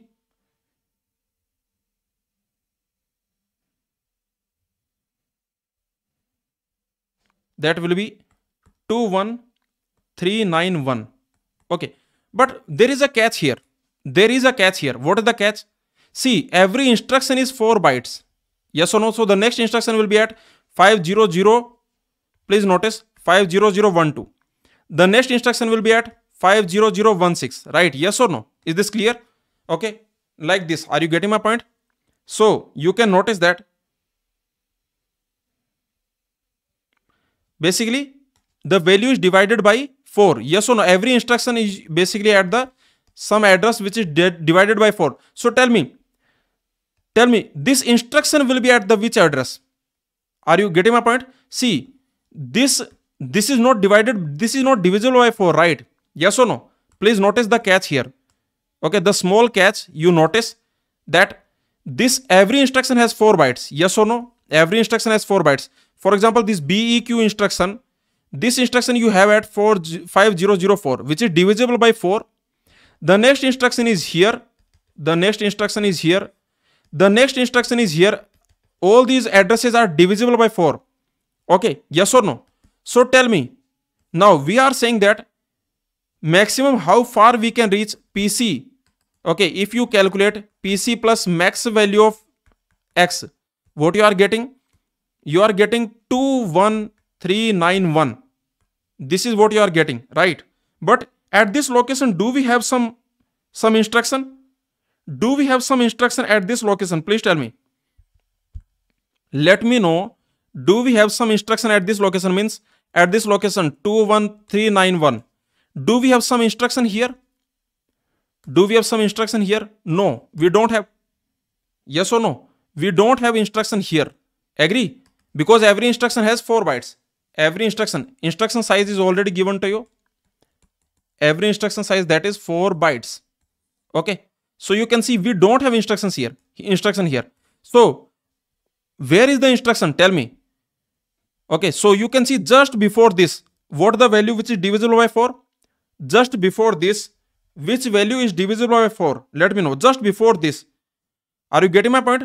See, if you go to this address, you don't find any instruction. There will be no instruction here. Okay, if you go to this 21391, there is no instruction here. Actually, the instruction is, I can say, instruction will be at a location which is divisible by 4. So just before this, which value is divisible by 4? Tell me. Okay, tell me one. Tell me this one. So you can see that will be 21388. Here you have the instruction. Here we have the instruction. Is this clear? Please tell me. Is this point clear? Let me know. To everyone. So very simple point. You can just check it. So here you have the instruction, remember. Okay, is this clear? So you have the instruction here. So now you tell me, how many instructions away this instruction is? The question is asking how many instructions away. This is how far you can go from BEQ. Okay, this is how far we can go from BEQ. So you can notice BEQ, that is at this address 5004, and maximum how far we can go? Maximum how far we can go, that is 21388. 21388. Maximum we can go to this instruction. Is this clear? So tell me, number of instructions between this. The question is asking number of instructions between them. Number of instructions. Okay, how many instructions away from? Okay, remember the question is asking how many instructions away. Number of instructions away you can go from BEQ, away from BEQ, instruction. Okay, so that is going to be very simple. Just subtract 21388 minus 5004 divided by 4. Yes or no? Because every instruction has size 4 bytes. Okay, every instruction is taking 4 bytes. And the question is asking number of instructions. The question is asking number of instructions. Is this clear? Okay, so you are dividing by 4 because the question is asking number of instructions. So your answer is going to be this. Can you calculate this value? This value, if you calculate, that will be 4096. Is this clear to everyone? Please tell me. So you can calculate this value. Okay, just using your calculator, you can just calculate. So what you are going to get, let me check. Divided by 4, that will be 4096. So this will be your answer. Is this clear? So how many instructions away? How many? The question, read the question. How many instructions away? The number of instructions I am asking. How many instructions away from BEQ can we reach? The answer will be 4096. These many instructions away from BEQ we can reach. Okay. So this is your question. I hope you understood this. So a very simple question from addressing mode, PC relative addressing mode. Now let's move on. Let me tell you one thing here, that complete addressing mode, this topic, complete addressing mode topic is already available on the Go Classes YouTube channel. You can search Go Classes addressing modes on the YouTube. Okay, on the YouTube search Go Classes addressing modes. So this you can see addressing modes part 1, part 2, part 3. Okay, and let me tell you, this is must watch. If you already know what is addressing modes, if you think that you understand addressing modes, then also I suggest you watch these. Okay, these are must watch, because let me tell you, part 1, part 2, these are must watch. Okay, the part 2, this part 2 and part 3, sorry, part 2, part 3, these are must watch. Okay, if you already know addressing modes, if you are already comfortable with addressing modes, then also you must watch. Okay, so remember, addressing modes part 1, part 2, part 3, this is complete addressing modes. This is freely available on the Go Classes YouTube channel. You can search Go Classes addressing modes and must watch it. Okay, so in one day you can complete it. You can see only 2 lectures are there, almost I can say 5 hours, but you must watch it. Okay, you will actually understand what is position independent codes. See, many students, they don't understand what is position independent codes, what it means, okay, how the PC relative addressing mode is helpful in the position, in writing position independent codes. See, many students, they by heart, okay, I can say majority of the students, they just by heart that, okay, that PC relative addressing modes, or I can say base register addressing modes, these are used to write position independent codes. But what it means? Yes or no? What it means? How can we write position independent codes with the help of relative addressing mode, with the help of base register addressing modes? So basically everything with a crystal clear explanation. If you want to understand in a crystal clear way everything, then you must watch this playlist. Okay, these 3 lectures you must watch. So you can find this Go classes addressing modes. So this is a strong suggestion from my side. So must watch these 3 lectures. Okay, now let's move on. Now let's solve this question. This is another very simple question from the computer organization based on pipeline. A code fragment is given to you. Consider the following code fragment. Identify all the data dependencies. The question is asking identify all the data dependencies which are potential data hazards. Remember, data dependency and data hazard, they are different. Okay, data dependencies are the potential data hazards. Means some data dependencies will become data hazard in a pipeline. If I give you the pipeline also, see in this question pipeline is not given. Yes or no? Pipeline details are not given in this program, in this question. I have not given you the pipeline. Okay, so remember, if I give you some specific pipeline, then some data dependencies will become data hazard in that pipeline. This is the difference of data dependency and data hazard. Data hazard depends on program, also on the pipeline, but data dependency depends only on the program. So this is the difference. Okay, you can understand this difference in this lecture. You can see data dependency versus data hazards. This lecture is already available on the Go Classes YouTube channel. You can just search Go Classes pipeline. You can search Go Classes pipeline. Okay, this complete pipeline playlist is already available. And this is must watch playlist. If you want to understand pipeline, if every concept you want to understand in a crystal clear way, then you must watch this playlist. But you can see particularly this video, you can see data dependency versus data hazards. Okay, data hazards versus data dependency. What is the difference? So you can easily see, if I give you some pipeline, then data hazard is basically that will depend on the program and also on the pipeline, but data dependency depends only on the program. Okay, so remember, in this program you have some data dependencies, and if I give you the pipeline, then some data dependencies will become data hazard. Okay, so you can see data dependency, these are potential data hazards. So identify all the data dependency in the given code within one loop iteration. Actually, in this code you can see multiple loops will be there, because there is a conditional branch. You will jump to I1. Okay, this code actually will run. Yes or no? There is a loop here in this code. Okay, in this program there is a loop. Okay, you are jumping from I6 to I1. We are jumping from I6 to I1. So the question is saying within one loop iteration. So you don't have to worry about the loop. Okay, you don't have to worry about the loop. You just consider that, okay, I1 to I6 you will execute, that's it. Okay, you are executing from I1 to I6, you are executing only one loop iteration we have to consider. We don't have to consider the loops. Okay, let the number of true data dependency be X, the number of anti-data dependency be Y, and the number of output dependency be Z. What is true dependency? What is true data dependency? What is that? True data dependency. Remember, data dependency is property of program only. That is the reason pipeline is not given to you in this question. Pipeline details are not given to you. You can see, read this question. We have not given the pipeline details because data dependency, this is property of only the program. Okay, what is true data dependency? This is your RAW dependency. Okay, read after write dependency. These are the read after write dependency. These are also called true data dependency. These are also called flow dependency. Okay, these are also called flow data dependency. These are the different names. So you can call them true data dependency, you can call them float dependency, or you can call them RAW, which is your read after write dependency. Similarly, what is anti-data dependency? What is anti-data dependency? This is your WAR, write after read dependency. And another is your output data dependency.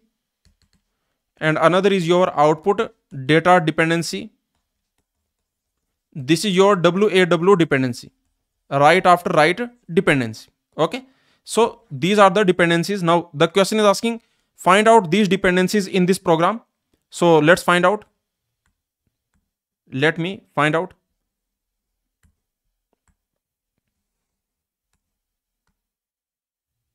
So you can easily see. Let's find out RAW dependency, read after write dependency. Okay. This read after write dependency you can easily find. See, read after write dependency. How you will find this read after write dependency? Just look at this. For example, let me tell you. If you want to find read after write dependency, then it will happen like this. If you have some instruction, let's assume instruction I3, and some instruction, let's assume basically instruction, you can say instruction IA, instruction IB. Okay, these are instructions. Now in this dependency, let's assume instruction I, this is writing some register. Okay, this is writing into some register. Let's assume some register R1, you are writing into that register. Okay, what we are doing, we are writing into register R1. So, and in this instruction, okay, this instruction IB, remember this can be maybe IE, it does not matter. Okay, they need not be consecutive. Okay, they need not be consecutive. Let's assume this instruction is using R1. Okay, so in this type of situation, there will be RAW dependency, but there is a condition. What the condition? The condition is no instruction should write in between here. No instruction writes R1. Okay, so there is a condition here that in between no instruction will write R1. In between no instruction is writing R1. In this situation, I can say, what we can say, we can easily say that this will be a dependency. This will be RAW dependency. Okay. And remember, dependency is between instructions, not registers. Also remember, please understand that this dependency, this is between instructions, not registers. Dependency is between instructions, not registers. Okay, remember this point, that dependency is between instructions, not registers. Okay, so for example, just tell me a simple question I am asking you. You tell me, let's assume instruction I1 is writing into R1. Okay, and then instruction I2 is there. Let's assume that is writing into R2. Okay, instruction I3, let's assume this is using R1. Okay, this is using R1. Okay, and this is writing into I3. So let's assume this is using R1. Now let's assume R1 plus R1. Now tell me how many RAW dependency are there? In this you tell me how many RAW dependency? I am asking how many RAW dependency. Please tell me in this code how many RAW dependency are there? Can I say answer will be 2? So answer will not be 2. Number of RAW dependency will be only 1. Number of RAW dependency will be 1, not 2. Okay, not 2. Is this clear? So remember, dependency is between instructions, not between registers. This point, understand this point, that dependency, data dependency exists between instructions, not between registers. Okay, is this clear? Please tell me, not between registers. I hope you understood. So remember here actually the number of RAW dependency will be only 1. So I hope you understood. Very simple, that RAW dependency, that is like this. You have some instruction which is writing into R1, and there is some instruction after this, which is reading R1, and in between no instruction is writing R1. Okay, in between no instruction is writing R1. Then this is a RAW dependency. Then this is your RAW dependency between instructions. Between instructions means between IA, IE. Okay, between instructions. So very simple. So this is the idea. So you tell me how many RAW dependency are there. Okay, remember here you are writing R1. Okay, this instruction is writing R1. Here we are writing R1. So just see. Okay, remember here also we are writing R1. Here also we are writing R1. Correct. Here also we are writing R1. Okay, so you can see.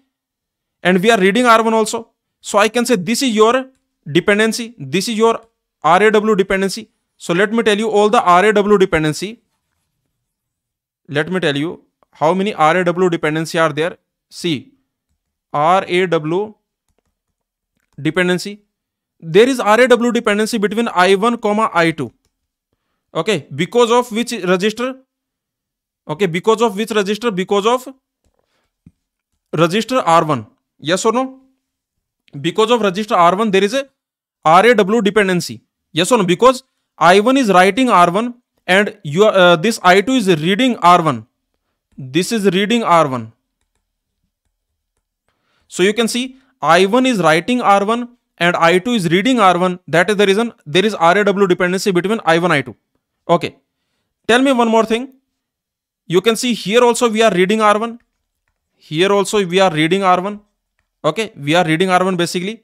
This R1 value we are putting in the main memory. Okay. You can see in this instruction I3. Please understand, in this instruction I3, the value R1 we are putting in the main memory whose address is in the R2. Whose address is in the R2.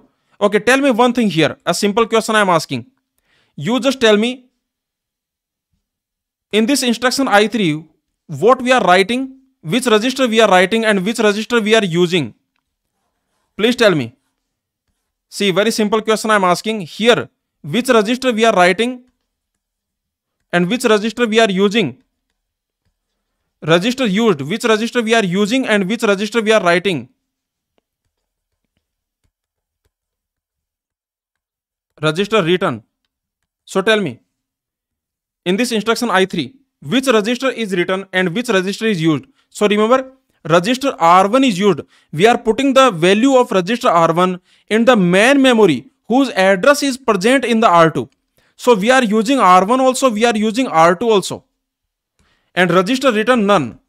We are not writing any register. Yes or no? This instruction I3 is not writing any register. Please understand. This instruction I3 is not writing any register. Basically, we are putting the value of R1 in the main memory whose address is present in R2. So we are using R1, we are using R2. And we are writing into main memory. We are not writing into register. We are not changing the register. We are not writing into any register. We are writing into the main memory. I hope you understood. What about this I6? Which register we are using, which register we are writing, please tell me. In this I6, you tell me which register used. Which is the register used and which is the register written. Please tell me. Which register we are using, which register we are writing. So you can see we are using R4. And again we are not writing anything. Yes or no? We are using R4. Okay. And we are not writing anything. Is this clear? Please tell me. So very simple. We are not writing any register. So I hope all these small points are clear. And in this I5, tell me. In this I5, what is the register used? And what is the register written? Register used is R4 and register written is also R4. Okay, you can focus here. Register used R4, register written R4. Okay, so all these things, small things, are they clear? Here you can notice this is the register used. This is the register used. And this is the register written.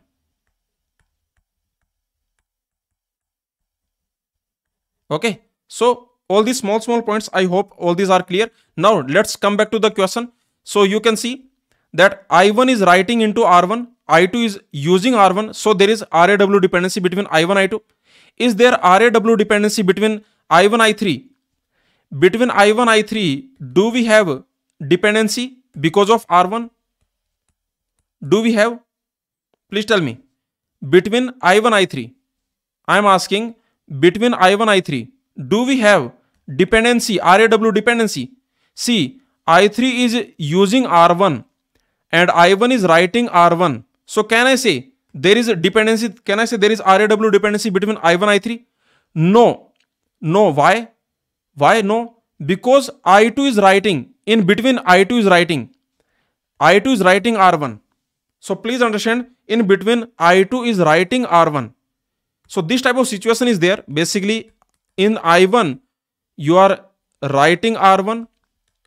Okay, I2 is using R1. Also, it is writing R1.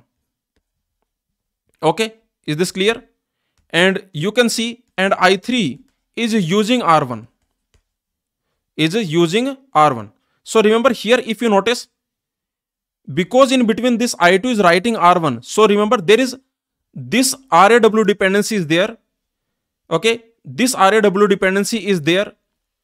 This RAW dependency is there, but there is no such RAW dependency. This RAW dependency is not there.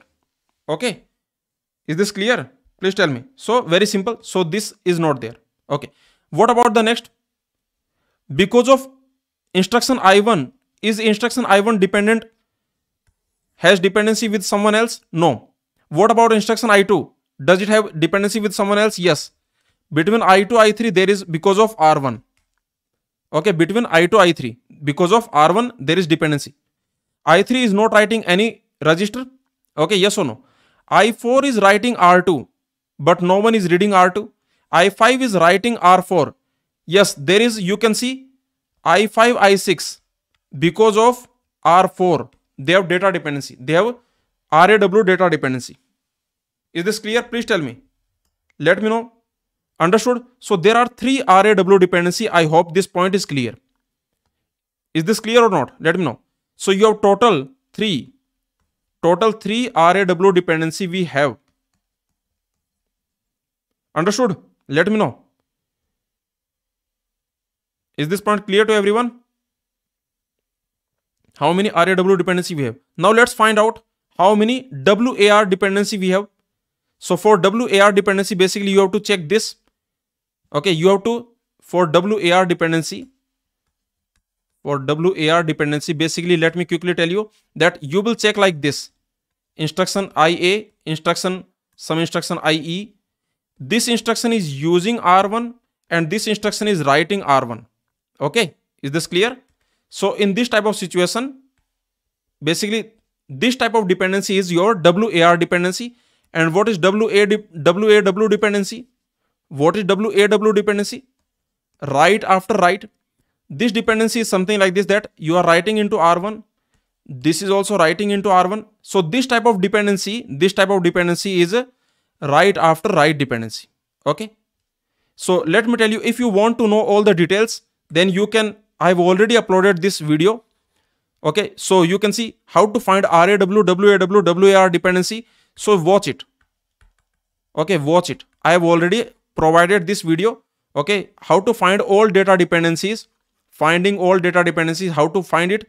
So that I have already uploaded. You can watch it. Or you can find this on the Go Classes YouTube channel. So search Go Classes pipeline. You can watch this pipeline lecture 3 in the beginning. Data hazard versus data dependency. This is the must watch lecture. Okay. So this same lecture, basically this is your lecture number 3. Basically, this is actually lecture number 3. Okay, so you can just simply watch the lecture number 3 for all the details. Okay, I will not go into the details. Now you can just watch it. Okay, now let me quickly find out WAW and WAR dependency. Okay, so let's find out WAR. How many WAR dependency are there? So let's quickly see.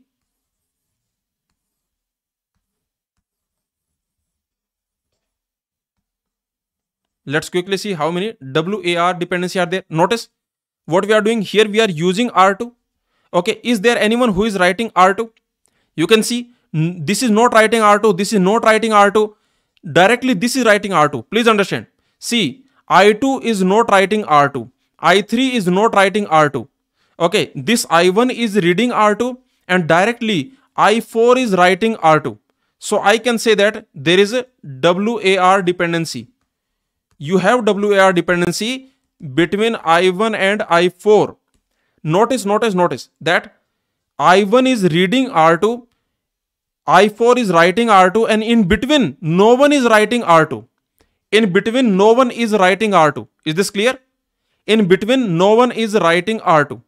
Okay, so you can see I1 is reading R2, I4 is writing R2, in between no one is writing R2. So this is your WAR dependency, right? Yes or no? Okay, is there something else? Okay, just check it out. Is there something else? See, this is a reading R1. Is there anyone who is writing R1? No, no one is writing R1. This is reading R1, R2. See, this is reading R1, R2. We are reading R1, we are reading R2. Is there anyone who is writing R2? Yes. So you can see there is a I3, I4. Because of whom? Because of R2. Okay, there is a WAR dependency between I3, I4 because of R2. Okay, so is there something else? Let's find out. No, there is nothing else. So only two WAR dependency are there. Only two WAR dependency we have. You can check it. There is nothing else. Okay, so one is I1, I4, between I1, I4, and another is between I3, I4 because of register R2. Okay, so very simple point. Yes or no? Okay, let's move on now. Now let's find out WAW. How many WAW are there? In this same question, tell me how many WAW dependency are there. Let's find out WAW. So let's see. So you can see WAW means basically two instructions are writing the same register. See, this is writing R1. This is also writing R1. Yes. So there is a I1, I2. Between I1, I2 because of R1 there is a WAW dependency. We have WAW dependency because this is also writing R1. This is also writing R1. So there is WAW dependency. Is there anyone else who is writing R1? No. Is there anyone else who is writing R1? No. This is not writing anything. This is writing R2. Is there anyone else writing R2? No. This is writing R4. Is there anyone else writing R4? No. So you can see this is the only one. Okay, one WAW dependency. So finally your answer will be what? For this question, the answer will be what? So you can see that, let's see the answer. Finally, the X will be 3, Y will be 2, and Z will be 1, right? So your answer will be X plus 2Y plus 3Z. X plus 2Y. Okay, so that is 4 plus 7 plus 3. That will be 10. So your answer is going to be 10. Okay, is this clear? The answer will be 10. Okay, so quite easily you can see. Okay, remember again I am telling you that you can watch this complete pipeline playlist if you want crystal clear understanding of all concepts.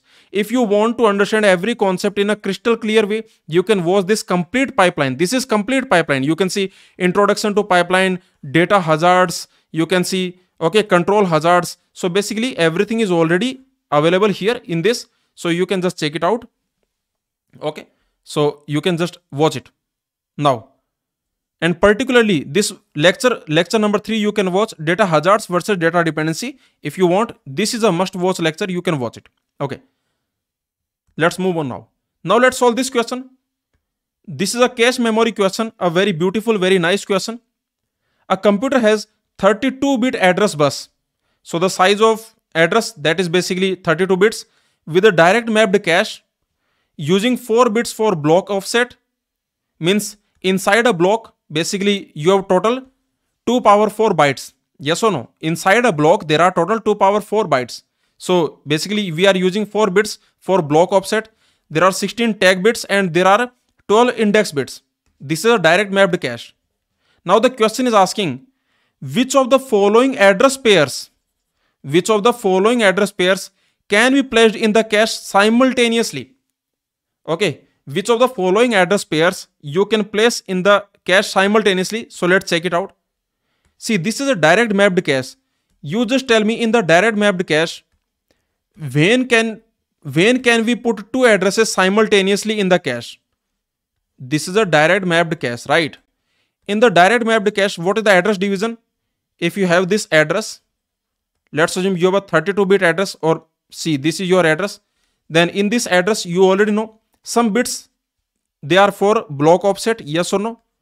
Okay, so you can see these bits are for block offset.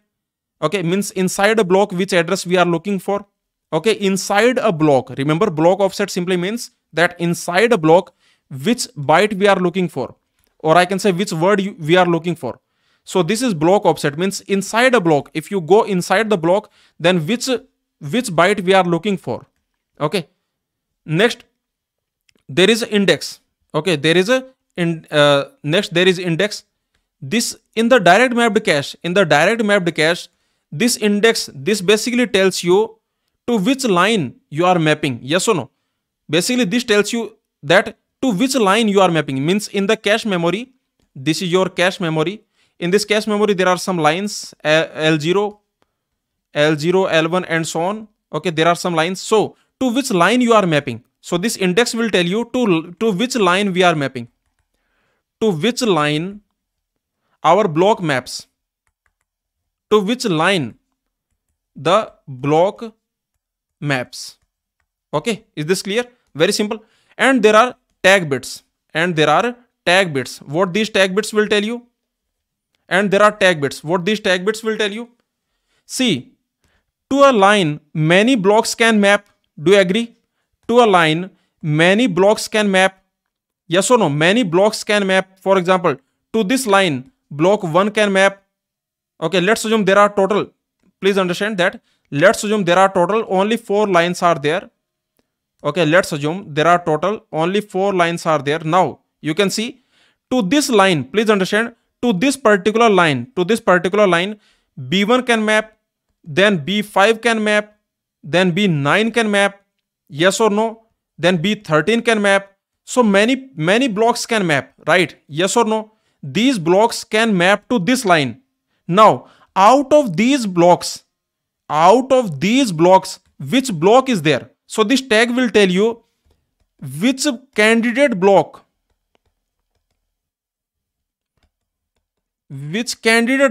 in that line. Okay, in that line. See, let's call them candidate blocks. For a moment, let me call them candidate blocks. For this line, these are the candidate blocks for, let me call them. See, this is just this word, this is not a standard word.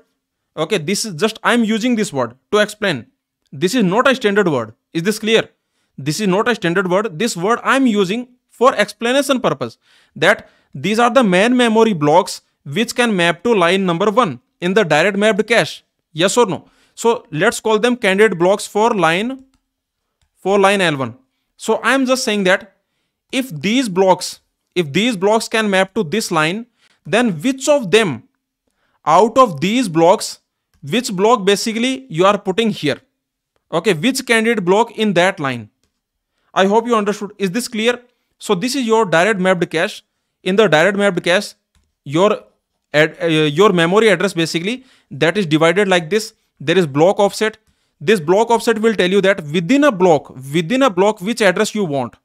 Okay, yes or no? What this block address will tell you, what this block offset, this is basically within the block, which byte you want to access. Yes or no? We want to access which byte we want to access, or which word we want to access. So this is within a block, and these index bits, they will tell you to which line the block will map. Means there are total 4 lines, to which line the block will map. Yes or no? And this tag, this will tell you that to this line many blocks can map. Now which candidate block is going to this line? Okay, is this clear? So for example, if you have a direct mapped cache, then let me give you one example. if you have a direct mapped cache, see, let's assume that you have only 4 lines are there in the cache memory, that this is your cache memory. Let's assume there are only 4 lines, L0, L1, L2, L3. And let's assume that in the main memory there are 16 blocks. Okay, there are 16 blocks. This is B0, this is B1, B2, B3, B4, and so on, B15. Okay, these are the main memory blocks. Is this clear? Let me know. Now you tell me, just tell me a simple point. You tell me, this is a direct mapped cache, yes or no? So this B0 will map to which line? Let me know. This B0 will map to which line? You can notice this B0 will map to line 0. Similarly, this B4 will map to line 0. Yes or no? Next, B1 will map to line 1. Yes or no? B1 will map to line 1. Next, you can see this B5. This B5, this also will map to line number 1. This will also map to line number 1. Correct? Okay, understood? See, this B2 will map to line number 2. Okay, yes or no?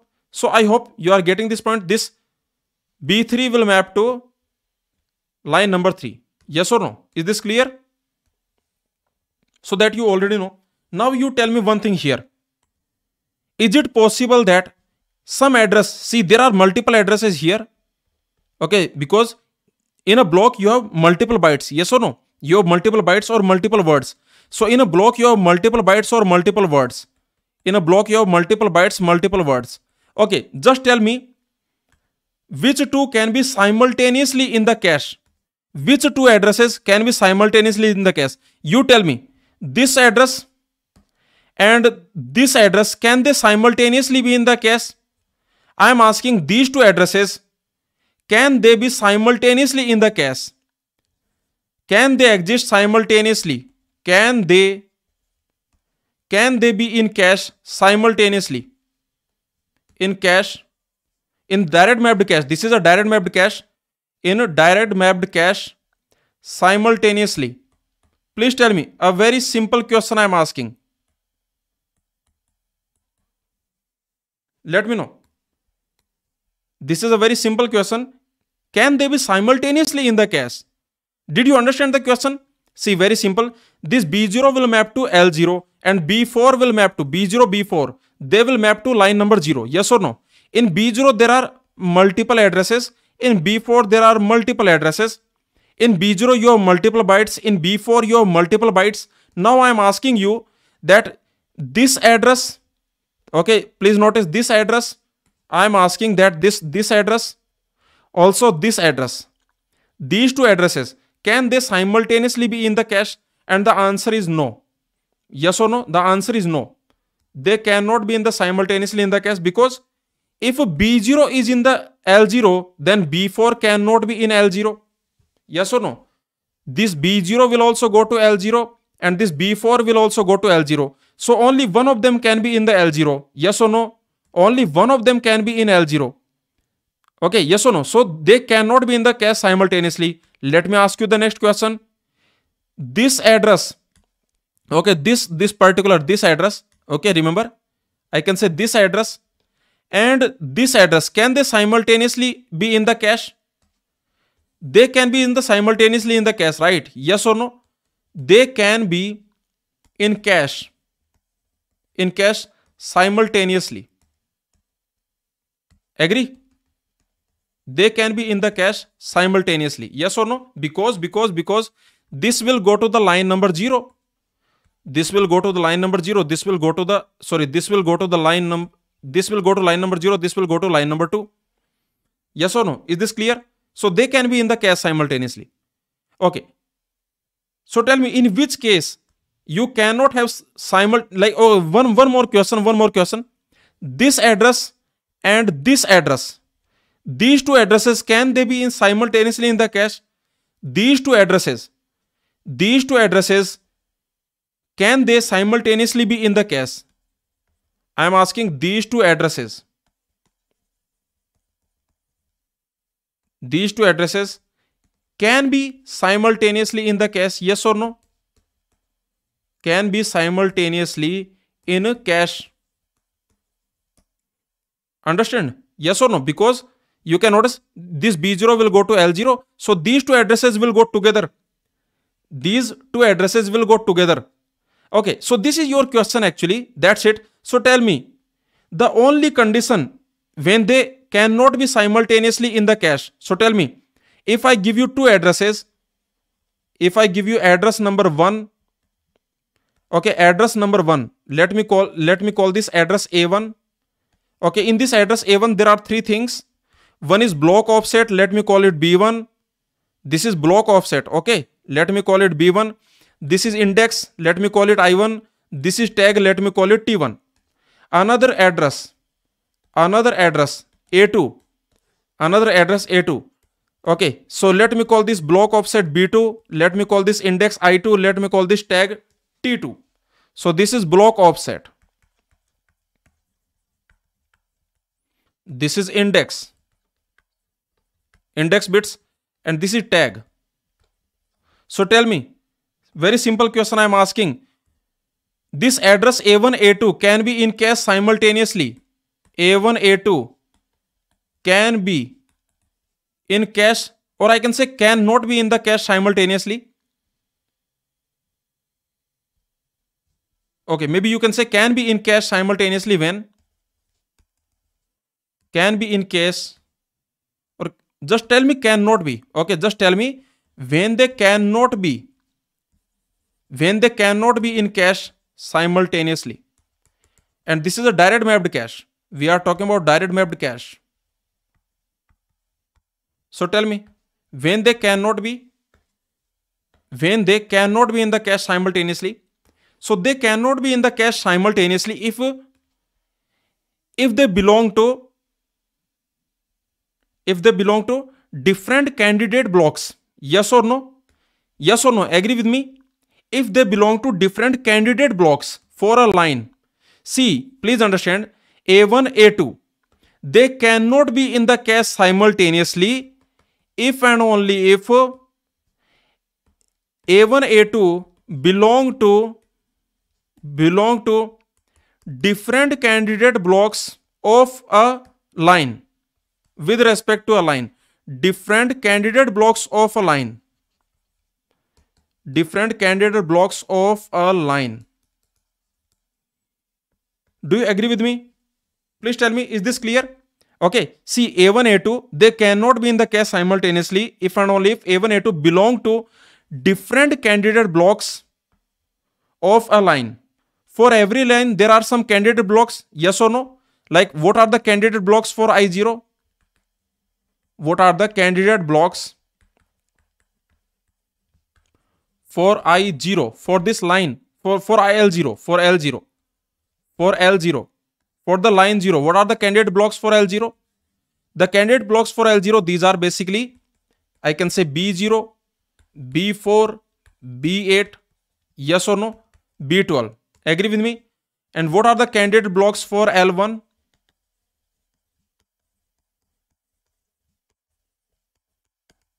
What are the candidate blocks for L1? That will be B1, B5, B9, B13 and so on.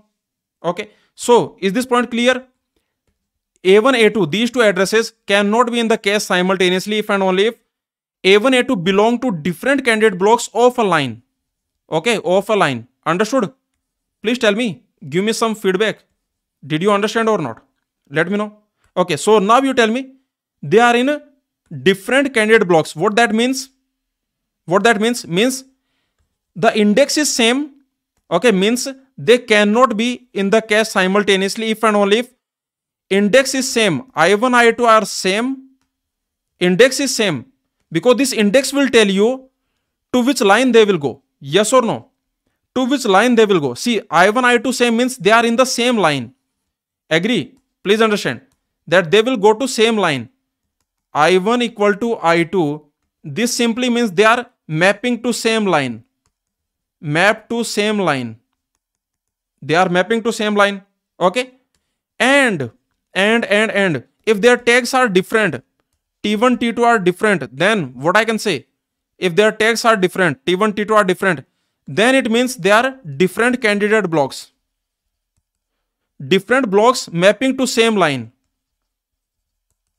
Different blocks mapping to same line. Mapping to same line.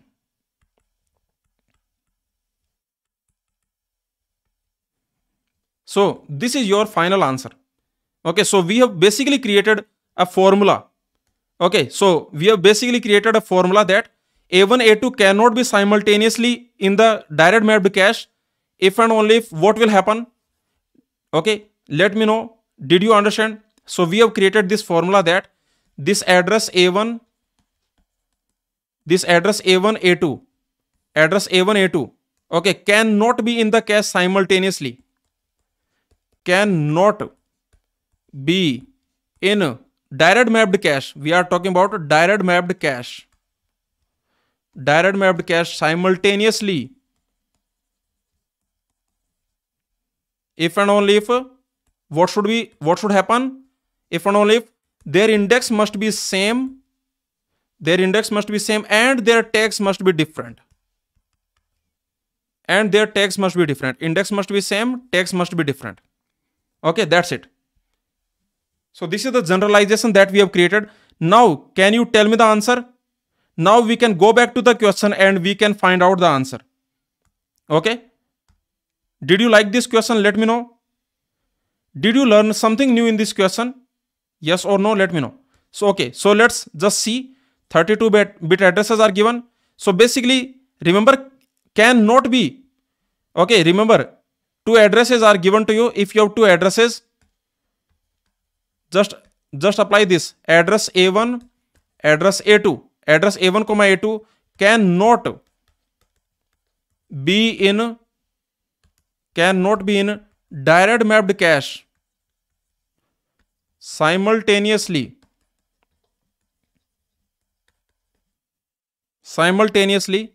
if what are the things? Index same. Okay, what are the things? The things in index of A1 is same as index of A2 and tag of A1 is different from tag of A2.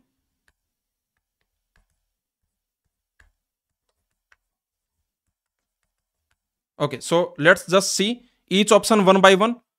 You tell me each option. Okay, let's focus on option A. What about option A? Can they be simultaneously? So you tell me. Remember, there are 32 bits and block offset is 4 bits. The addresses are given in the hexadecimal. Okay, so here basically look at this A1. This address A1, this is your 3AC6 F4. In the hexadecimal, these addresses are given to you. F456. And A2 is 26A35456. So remember, 4 bits for block offset means this is your block offset, right? Is this clear? This is the block offset. Next, 16 bits for tag. So these are the 16 bits for tag. Clear?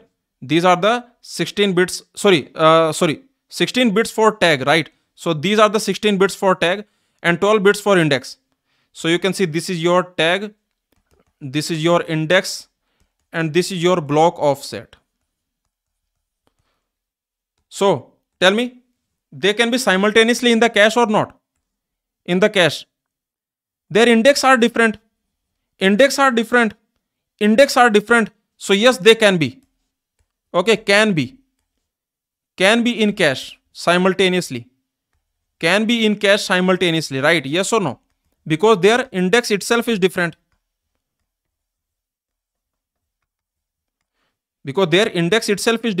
Yes or no? Clear? Means they will map to different lines. Okay, these two addresses, they will map to different lines.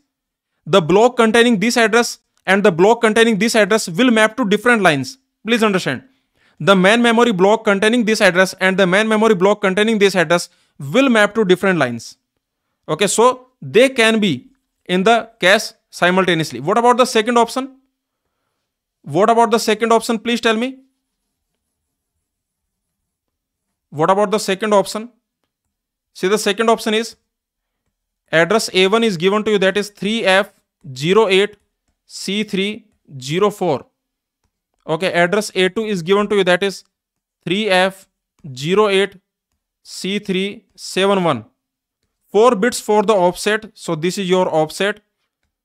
16 bits for tag, this is your tag, and 12 bits for index, so this is your index, and this is your block offset. So finally I can say that they have different index. Yes or no? Index bits are different, so they are actually, I can say this main memory block containing this address and the main memory block containing this address, they will map to different lines. So I can say they also can be, yes or no, can be in cache simultaneously. Okay. What about the option number 3? What about option number C? Please tell me, what about option number C? Let me know. In the option number C, you can see address A1 is given to you, that is 5E3C7680, and address A2 is given to you, that is 8F3C768A. Okay, so again you can notice 4 bits for block offset. So these are block offset, and this is your tag, and this is your index.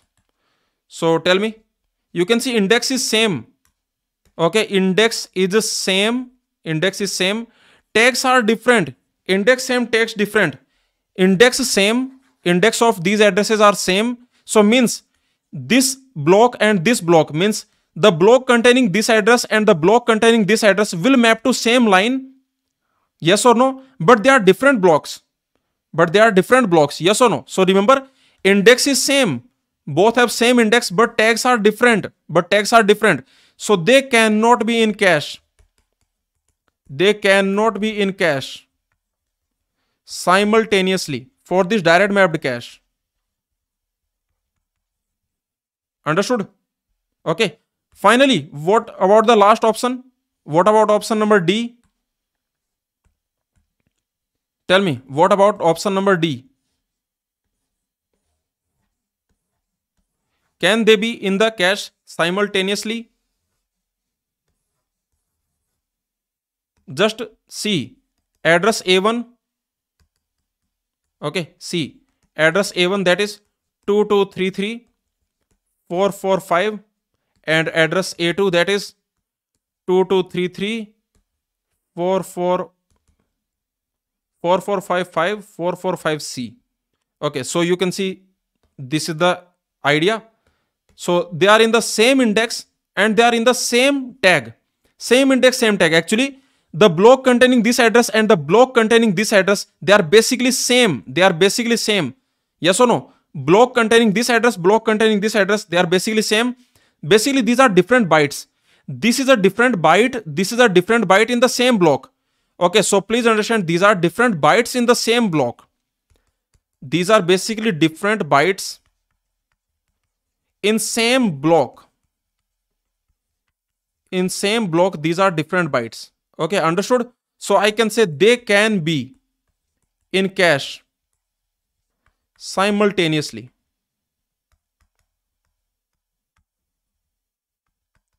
So this is your question. Please tell me, did you learn something new maybe? Maybe you already knew this, okay? But let me know if you got this question. So this is just I can say, this is actually a beautiful question, cute question, okay? So the question is asking which can be placed in the cache simultaneously. The answer will be ABD. Not C. Okay. So this is the generalization you can see for a direct mapped cache. This is the generalization you can do. Okay, let's move on now. Now let's solve this question. This is from digital logic. Another very simple question you can see. We would like to use T flip-flop and design a circuit that works like a JK flip-flop. using T flip-flop, we want to create JK flip-flop. Okay. A T flip-flop is given to us. Using that, we want to create a JK flip-flop. The simplified input to the T flip-flop would be, okay, see, this type of questions are very simple. What you want to create? From outside, what you want to create? From outside, you want to create JK flip-flop? Yes or no? From outside, it should look like a JK flip-flop. Okay. This is what you want. From outside, this should look like a JK flip-flop. Because we would like to use T flip-flop and we want to design a JK flip-flop. Okay, so from outside it should look like a JK flip-flop. Inside we are using a T flip-flop. Inside we are using a T flip-flop. Okay, so this is what we are using inside. Inside we are using T flip-flop. Now, in this question, basically in this type of situation, what we need to do? From one flip-flop, we want to create another flip-flop. Like using this T flip-flop, we want to create JK flip-flop. Okay, yes or no? The question is very simple. Using T flip-flop, design a JK flip-flop. So from outside, you should get a JK flip-flop. Inside, you have this T flip-flop. Now, basically, you want to have some here. You need some combinational circuit is needed here. Here, some combinational circuit is needed. Okay, here some combinational circuit is needed, which will convert this JK input to the T input. So some combinational circuit is needed. And for this combinational circuit, the input will be JK. Also, there is a feedback. Yes or no? Because this is a sequential circuit. Because this is a sequential circuit. So basically the inputs are JKQ. And this is what we have to, this T, we have to write in terms of JKQ. This is the simple idea. Yes or no? Basically, this T we have to write as a function of JKQ. So this is the idea. Remember what we need to do? Our task. What is our task? Our task is to write this T as a function of JKQ. This is what we need to do. Okay. This is what we need to do. Very simple. So you can see JKQ. Now let's just create this T. You want to write this T as a function of JKQ. Okay, so let me write JKQ here. JKQ. Okay, what? Now you can see. Now how to do this? Very simple. These are the three. Okay, just create the truth table. Just create the truth table. Very easily you can create the truth table. So let's create this truth table. Now we have created this truth table. Now what we can do? We can actually create the excitation table. Okay, the Q next means what you do, basically you create the excitation table and then we will create the T. Okay, the excitation table of JK you create and then we will create the T. So let's see what will be the excitation table of JK. Okay, basically what you can do, this T you can simply write here. Okay, this T you can just simply write here, no problem. Okay, so this T you just write here. Actually, remember this T will be a function of JKQ only. Please understand, this T will be a function of JKQ only. Okay, so only 8 rows will be there in the truth table. Okay, because this T must be a function of. So this again I am telling you, this T must be a function of JKQ only. JKQ only. Okay, so let's first write the this. Basically, what will be the next Qn, what that will be? So you can easily see, if J is 0, K is 0, then Q next will be what? If J0, K0, then the Q next will be unchanged. Q next will be unchanged. Yes or no? Q next will be unchanged. Okay. Next you can see, if J0, K1, then Q next will be reset. This is reset. Okay. If J1, Q0, sorry, J1, K0, this is a set. And J1, K1, this is a toggle. Okay, this is a toggle. Means, okay, your output will toggle. Your output will toggle. So very simple. Yes or no? So this is what we can do. Remember what we can do. Let me write Qn here. Let me write Qn here. Let me write T here. This T will be a function of JKQ only. JKQ only. Okay. So, but this Q1, this Qn you can easily write. This will be 0, 1. Here reset will happen. Here set will happen. Okay. here reset will happen, here set will happen, and here toggle will happen, and here toggle will happen. Okay, so now what will be the value of t? Now you can just use the excitation table of t. You can just use the excitation table of t. Just use the excitation table of t. Okay, let's use the excitation table of t. So you can see from 0 to 0 you are going, means okay, the next state is same as the present state. Next state is same as the present state, means t is 0. From 1 to 1 you are going, means t is 0. Okay, yes or no? From 0 to 0 you are going, t is 0. Okay, you are toggling. Next state is a complement of the present state, so t is 1. Here also you are toggling, so t is 1. Here 1 to 1, that is t is 0. 0 to 1, t 1. 1 to 0, so t is 1. Yes or no? Now you can create the k-map and you can easily find out. So this t you want as a function of j, k, q. That is very simple. Just create the k-map. Let's create this k-map. Okay, there is jk. So you can easily see there is jk, this is q. So this is the area. You can see this is the area of j, this is the area of k, and this is the area of q. Okay, so you can see where it is 1, here, this t is 1 here, here, here. So t is 1 for jkq equal to 3, 4, 6, 7. 3, 4, 6, 7, right? Okay, 0, 1, 2, 3, 4, 5. So what is that? 3, 4, 6, 7. Okay, 0, 1, 2, 3, 4, 5, 6, 7. So like this. Okay, yes or no? So very simple. Now you can create what is the value of t. This is basically for t, remember, this is for t. So the t value that will be, you can create this cube and you can create this cube. So finally your t is going to be, remember here what you have here, this is the area of j and q bar, and this is the area of k and q. Okay, so your t that will be basically jq bar or kq.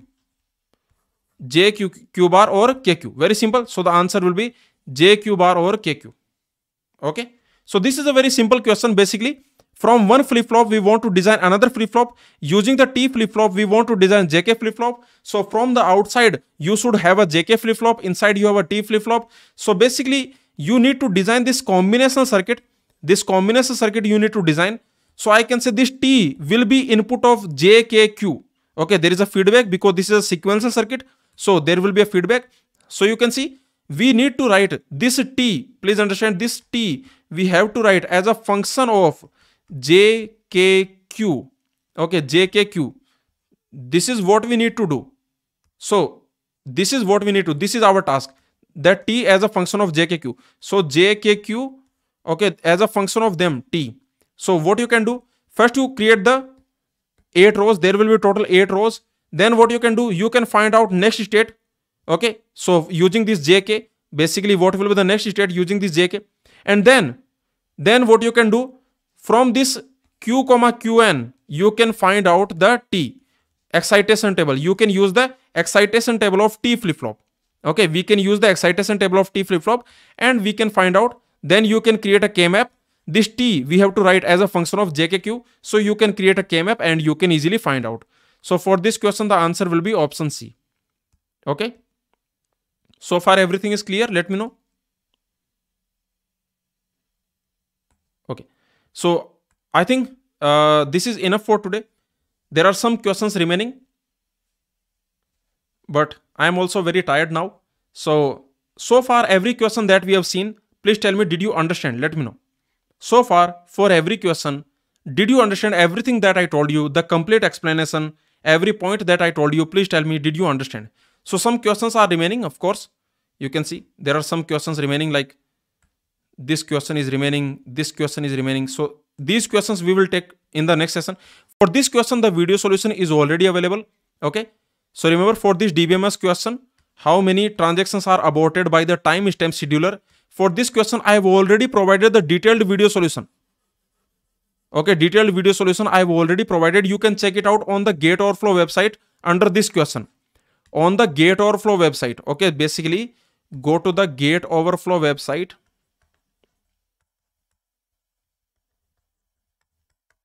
Gate Overflow website. Under this question you can see I have already provided the video solution, you can see. Okay, this detailed video solution I have already provided.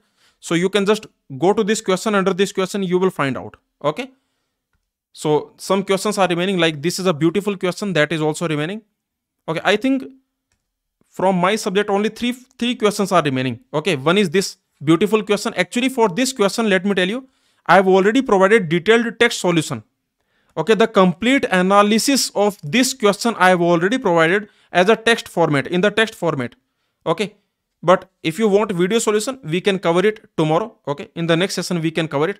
So I think from my subject, in this All India Mock Test 3, this question is remaining, and for this question detailed text solution is already provided, remember. Okay, and for this question video solution is already available, so you can check it out.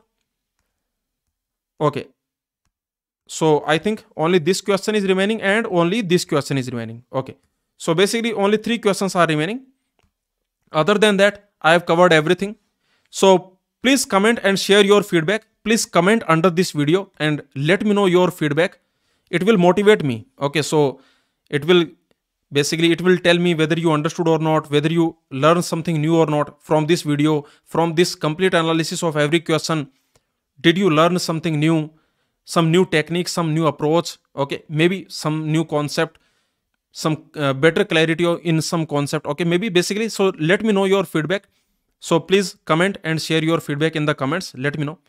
Okay, so thank you everyone. And if you are preparing for GATE 2025 or GATE 2026, GATE Computer Science 2025 or 2026, if you want to prepare, then you can join Go Classes GATE Computer Science complete course. You can go to the Go Classes website and you can join this course. Okay, you can join GATE Computer Science complete course. GATE Computer Science complete course for GATE 2025-2026. You will get extra validity. You will get 1 year plus actually 1 month. Okay, now this is 1 month. Okay, so you will get 1 year plus 1 month extra validity you will get. So you can enroll today. Your validity will be 1 year plus 1 or 2 extra months will be there.